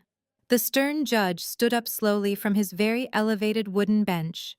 He offered Harrison a single curt nod of profound professional respect, then turned and exited directly through his private chambers without speaking another word to anyone. Attorney Mitchell aggressively grabbed his overstuffed leather briefcase and practically sprinted down the center aisle, fleeing the disastrous legal scene as fast as his legs could possibly carry him. Within moments, the large room emptied of all the remaining spectators, armed bailiffs, and busy court clerks. Only 4 people remained standing in the cavernous judicial space: me, Harrison, and my 2 completely broken parents. William and Catherine slowly stood up together from the front wooden bench. They looked as though they had both aged 20 miserable years in the span of exactly 20 chaotic minutes. The supreme, unshakable arrogance that had proudly defined their entire privileged existence was entirely gone, completely replaced by a frantic, blind, and desperate panic. They stumbled slightly as they walked past the empty wooden barrier, moving desperately toward the defense table where I was calmly packing my encrypted laptop into my briefcase. William reached my table first. His face was entirely devoid of its usual flushed, angry color. He looked remarkably pale and genuinely physically very ill. His large hands trembled violently as he gripped the hard edge of the heavy mahogany table. "Sydney!" William gasped, his voice a hoarse, completely unrecognizable whisper. "Sydney, what just happened here? Where are those men taking him right now?" I snapped my briefcase shut, the loud metallic click echoing sharply in the quiet room. "They are taking your beloved son to a secure federal holding facility," I answered, keeping my voice completely devoid of any emotional warmth or familial sympathy. "He will be processed, fingerprinted, and held in a concrete cell without bail until his formal arraignment for the massive corporate fraud." William collapsed heavily into one of the empty chairs at the plaintiff table, clutching his chest tightly. His breathing was rapid and incredibly shallow. He stared blankly at the smooth wooden surface, the devastating financial reality suddenly crashing down upon his broad shoulders with the heavy, destructive force of a collapsing building. "The venture capital fund," William muttered, his eyes wide with rising, unadulterated terror. "If the Federal Bureau of Investigation is arresting Brandon for wire fraud, they will immediately freeze all of his corporate and personal assets. Everything he manages will be completely locked down securely and seized by the federal government pending a massive, multi-year financial investigation. That is standard operating procedure for severe white-collar federal crimes," Harrison confirmed smoothly, standing right beside me with his hands resting casually in his suit pockets.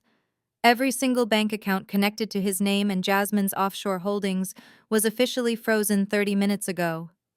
"My $3 million, William choked out, a profound, agonizing realization washing over his pale, sweating face. "My entire retirement investment is gone. It is all completely gone forever." I looked down at the arrogant man who had explicitly threatened to permanently disown me just a few short days ago. He had gleefully promised to personally fund Jasmine's civil lawsuit until I was entirely bankrupt and homeless. Now, he was the one staring directly into the terrifying, bottomless abyss of total financial ruin. "It is not just the money, Dad," I stated coldly, forcing him to confront the entire horrifying scope of his disastrous blind choices. "Jazzglow is officially collapsing as we speak.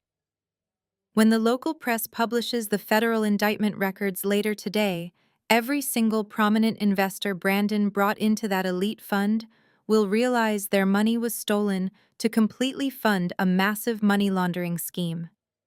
Your elite country club friends, your wealthy business associates, your entire high society social circle. They will all lose millions because of your golden son. You will be entirely exiled from the wealthy community you value so deeply."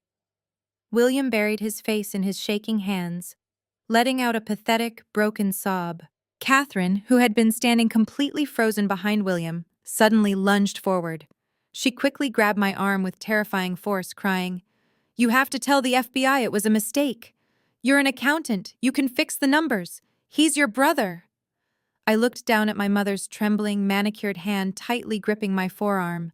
Her perfectly polished nails dug sharply into the fine fabric of my tailored navy suit jacket.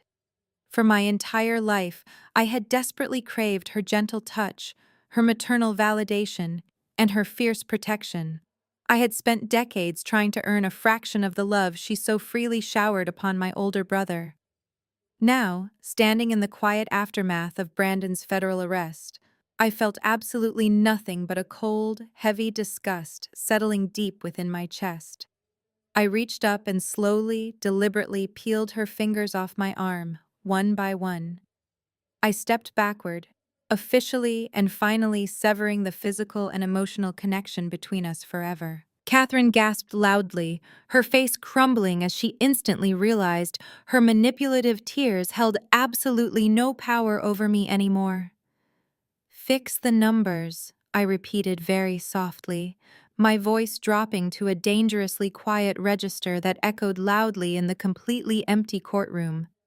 "You want me to march directly into an active federal investigation and boldly commit perjury just to save the son who actively stole your entire retirement fund. You want me to risk spending the next 10 years of my life rotting in a federal prison so your golden boy can comfortably return to his luxury condo and his exclusive country club dinners." I stared intently at my father, who was still slumped helplessly in the heavy wooden chair, and then shifted my gaze back to my weeping mother. "You did not care about fixing things when I was sitting alone in a freezing police interrogation room. You walked right past my holding cell to passionately comfort the very woman who violently attacked me. You looked directly at my bruised face, ignored my split lip, and cruelly accused me of unhinged jealousy. You conspired with William to permanently kick me out of my own home into the freezing Seattle rain, just to give my vicious attacker a luxurious safe space to recover from her fabricated trauma." Catherine opened her mouth to quickly speak, but I immediately raised my hand, silencing her completely. I was not finished. I had 33 years of suppressed reality to finally deliver. "This was not an isolated incident, Mom," I continued, my tone slicing through the air like a sharpened blade. "This was simply the grand finale of a lifetime of your toxic, enabling choices. Every single time Brandon lied, you and Dad eagerly rushed to cover it up with your massive wealth. When he recklessly crashed his sports car at 18, you quickly bought the complete silence of the local police department. When he failed out of his first prestigious university because he refused to study, you wrote a massive donation check for a new library building to guarantee his seamless transfer. You spent decades actively teaching him that he was completely untouchable and that the rules of society simply did not apply to him. And you simultaneously spent decades systematically teaching me that my only real purpose was to be his quiet shadow, to silently absorb the heavy consequences of his endless mistakes, and to politely applaud his completely unearned successes. You consistently chose his comfortable lies over my physical safety over and over again. You chose preserving your perfect elite family image over acknowledging the ugly truth. Well, the undeniable truth is finally here, and it is entirely bankrupting you both emotionally and financially." William let out a low, agonizing groan from the plaintiff table, finally understanding the absolute finality of my words. Catherine sobbed uncontrollably, reaching out a shaking hand toward me one last time. "Please, Sydney," she begged, her voice cracking with profound, terrifying desperation. "We are your family. We love you so much. Do not do this to us." I looked at her with absolute, unshakable indifference. The desperate woman standing before me was a complete stranger to my heart now. "You stopped being my family the exact moment you let him step over my bleeding body on that kitchen floor," I stated firmly, delivering the final, crushing blow. "I am an accountant, Mom. I don't fix numbers. I expose them. Brandon's ledger is finally balanced. You backed the wrong child." I turned my back on my openly weeping parents without feeling a single ounce of guilt or regret. I picked up my heavy leather briefcase, squared my shoulders proudly, and walked straight down the center aisle of the grand courtroom, with my head held incredibly high. Harrison matched my steady, confident pace, completely leaving William and Catherine completely alone in the cold ruins of their completely shattered family dynasty. We pushed through the heavy brass doors of the courthouse and stepped out into the biting Seattle air. The chaotic scene outside had completely transformed during the short hour we spent inside. The exact same massive media circus that had viciously villainized me just a few short hours ago was now waiting in a highly frenzied, electrified state. The press had clearly already received the official federal indictment press release directly from the authorities. They knew Brandon and Jasmine were formally arrested for massive corporate fraud and international money laundering. As soon as I appeared on the high concrete steps, the reporters surged forward violently, pushing aggressively against the metal police barricades. They shoved large microphones and bright recording devices frantically toward my face. "Sydney, did you personally uncover the embezzlement scheme? Sydney, how much money did your brother actually steal from the investors? Sydney, do you feel completely vindicated today?"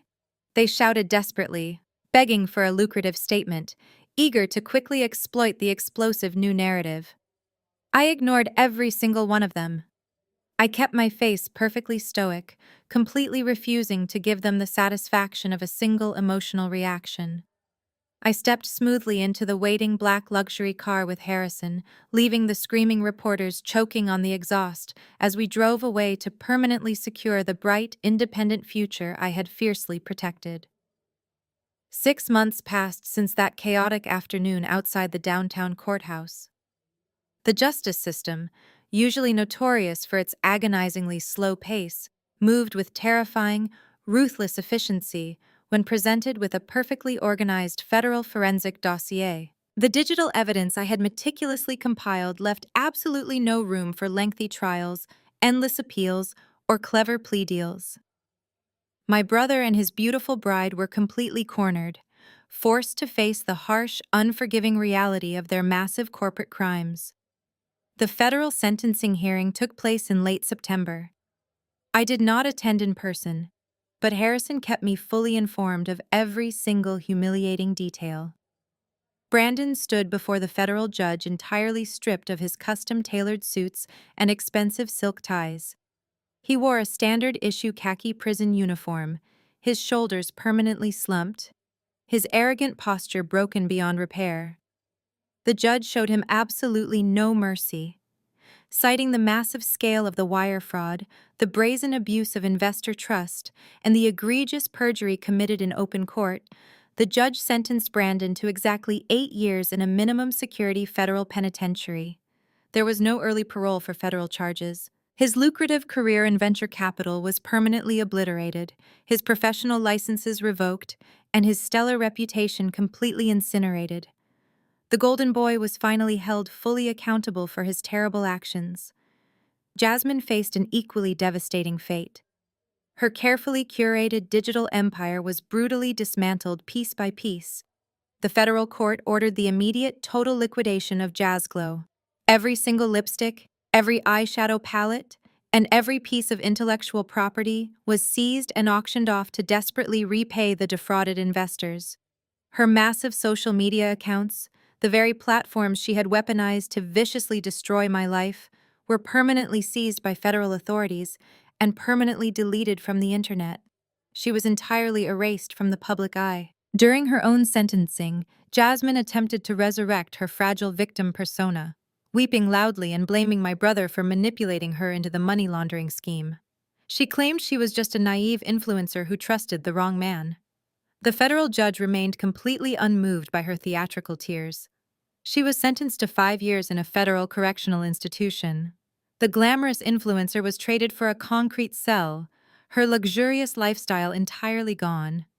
She would spend the next half-decade wearing cheap prison garments instead of designer dresses, completely cut off from the massive online audience she craved so desperately.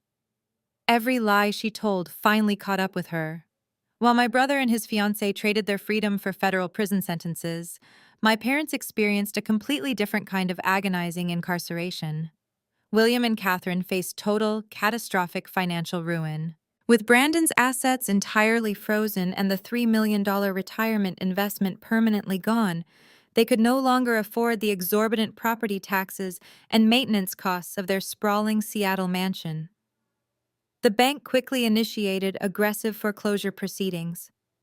My parents were forced to hastily sell their beautiful, manicured estate at a massive loss, just to cover their mounting legal bills and lingering debts.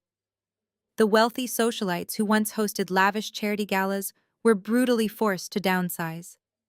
They moved into a tiny, cramped two-bedroom apartment in a highly undesirable, noisy suburb far outside the city limits. But the financial collapse was absolutely nothing compared to their complete social exile. The elite country club they had worshipped for decades immediately revoked their exclusive membership, citing the severe criminal scandal associated with their family name. Their wealthy friends, the prominent business associates William had proudly recruited into Brandon's fraudulent venture fund, completely cut all ties. When Catherine attempted to attend a local charity luncheon, she was intentionally turned away at the door by security. When William walked down the street, his former golfing buddies explicitly crossed the avenue to avoid speaking to him. They were entirely ostracized, forced to live out their remaining years in total isolation, surrounded only by the bitter, agonizing memory of the golden son who had completely destroyed their lives. They had gambled their entire existence on Brandon, and they lost absolutely everything. I, on the other hand, experienced a completely different reality. The massive media coverage surrounding the federal convictions explicitly highlighted my role as the brilliant independent forensic auditor who single-handedly uncovered the massive embezzlement scheme. My professional reputation did not just recover, it skyrocketed to entirely unprecedented heights. I sat at the sleek mahogany desk in my hotel suite, which had served as my temporary command center for the past 6 months, looking out over the beautiful Seattle skyline. The afternoon sun cast a warm, golden glow across the room. My cell phone vibrated sharply against the polished wood. I glanced at the caller ID and allowed a slow, highly satisfied smile to spread across my face. It was the managing director of my former accounting firm, the exact same man who had cowardly suspended me indefinitely over an automated email the morning after my arrest. I answered the call, letting him speak first. He spent the first 5 minutes profusely groveling. He offered a highly detailed, incredibly desperate public apology on behalf of the entire executive board, claiming they had been tragically misled by Jasmine's malicious media campaign. Then came the ultimate pivot. He practically begged me to return to the firm. He did not just offer my old job back. He explicitly offered me a massive, highly lucrative senior partnership deal, complete with my own dedicated investigative team and a massive corner office. I looked down at the thick official contract he had frantically couriered over to my hotel earlier that morning. It sat perfectly centered on my desk, representing everything I had originally worked so incredibly hard to achieve.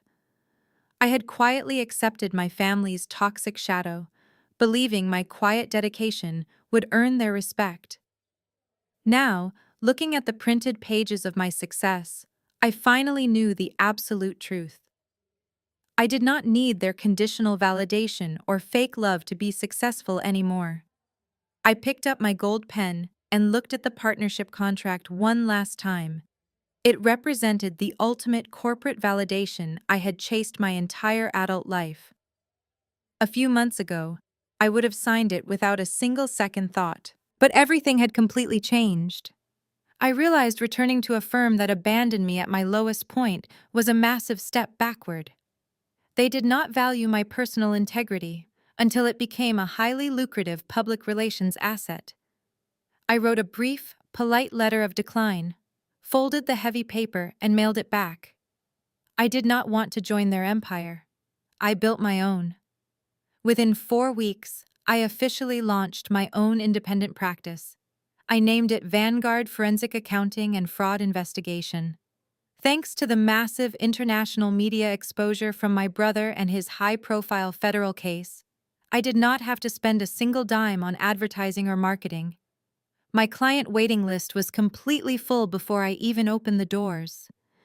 Major tech corporations, elite law firms, and international investment groups all wanted the auditor who fearlessly took down her own corrupt family.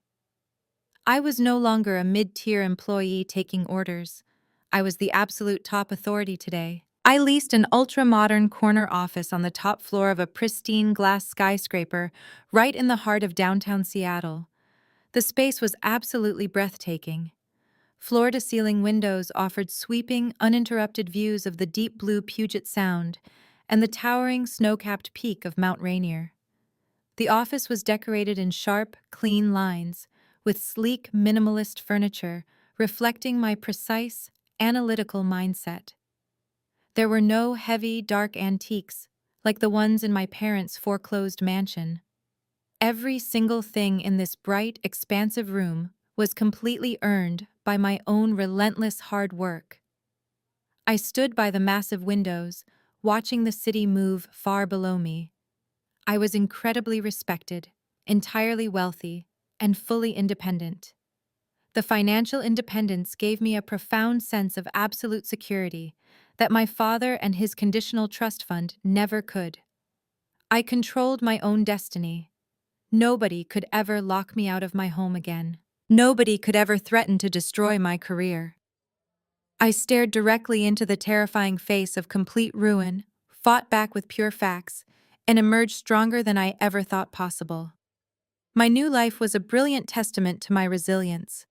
I checked my designer watch and smiled.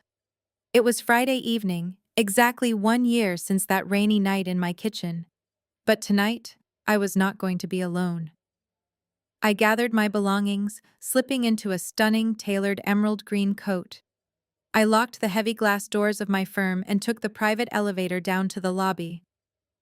The crisp evening air felt incredibly refreshing as I stepped out onto the busy Seattle street. I walked 2 short blocks to an exclusive 5-star restaurant where a private dining room had been specifically reserved for me.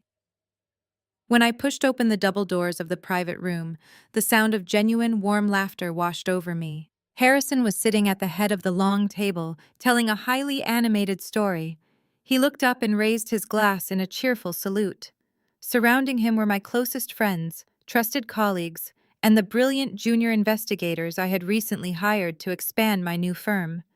These were the people who stood by me when the internet wanted to destroy me. They did not demand my silence or my submission. They demanded my success and celebrated my strength. This was my brand new, carefully chosen family. We did not share biology, but we shared absolute mutual respect and unwavering loyalty. I took my seat at the center of the table, feeling a deep, radiating warmth in my chest. The waiter poured vintage champagne into sparkling crystal flutes. As the elegant dinner progressed, we shared stories, celebrated our recent massive corporate victories, and planned for the bright future ahead. I looked around the room, realizing that losing my toxic relatives was not a tragedy at all. It was the greatest, most liberating gift I had ever received. Right before dessert was served, the restaurant manager politely approached our table. He handed me a small, sealed stack of mail that my assistant had forwarded from the office earlier that afternoon. I casually flipped through the envelopes while chatting with Harrison. One specific envelope immediately caught my eye. It was made of cheap, rough brown paper. The return address was stamped with the official seal of the Federal Bureau of Prisons. I looked closely at the messy, rushed handwriting on the front. It was from Brandon. He was writing to me from his minimum security cell.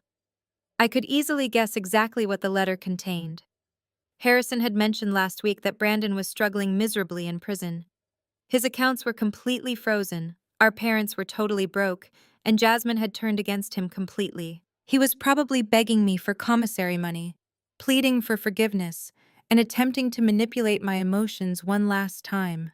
He wanted me to be his quiet, obedient sister again, to save him from the harsh consequences of his own terrible choices. I stared at the cheap envelope for a long, silent moment, feeling absolutely nothing for the man who wrote it. I did not even open the letter. I did not read a single manipulative word. I simply turned around and dropped the unopened brown envelope directly into the small, heavy-duty paper shredder the restaurant kept near the manager's station for secure receipts. The machine whirred loudly, instantly reducing his pathetic pleas to tiny, meaningless strips of paper. I walked back to my table, picked up my crystal flute of vintage champagne, and raised it high. I looked at Harrison and my chosen family, my heart completely full, and my spirit entirely unbroken. The script ended perfectly, in absolute triumph. Sydney's harrowing journey of betrayal and vindication offers a powerful masterclass in boundaries and self-worth. The most profound lesson woven throughout her ordeal is that true loyalty should never require the sacrifice of your personal integrity or physical safety, even when that demand comes directly from your own blood. For decades, Sydney endured a toxic family dynamic that explicitly valued her brother's fabricated perfection over her authentic truth. Society often pressures us to blindly forgive and protect our biological relatives at all costs, pushing the dangerous narrative that family is everything. However, Sydney's story entirely shatters this illusion. When her parents and brother actively chose to protect a massive criminal enterprise and a violent abuser over her well-being, they officially forfeited their right to her loyalty. She realized that accepting their conditional love meant becoming completely complicit in her own destruction. Standing alone against a highly coordinated public smear campaign and the terrifying threat of total financial ruin, Sydney found her ultimate power by refusing to play the submissive victim. By exposing the corporate fraud and embracing the cold facts, she reclaimed her entire narrative.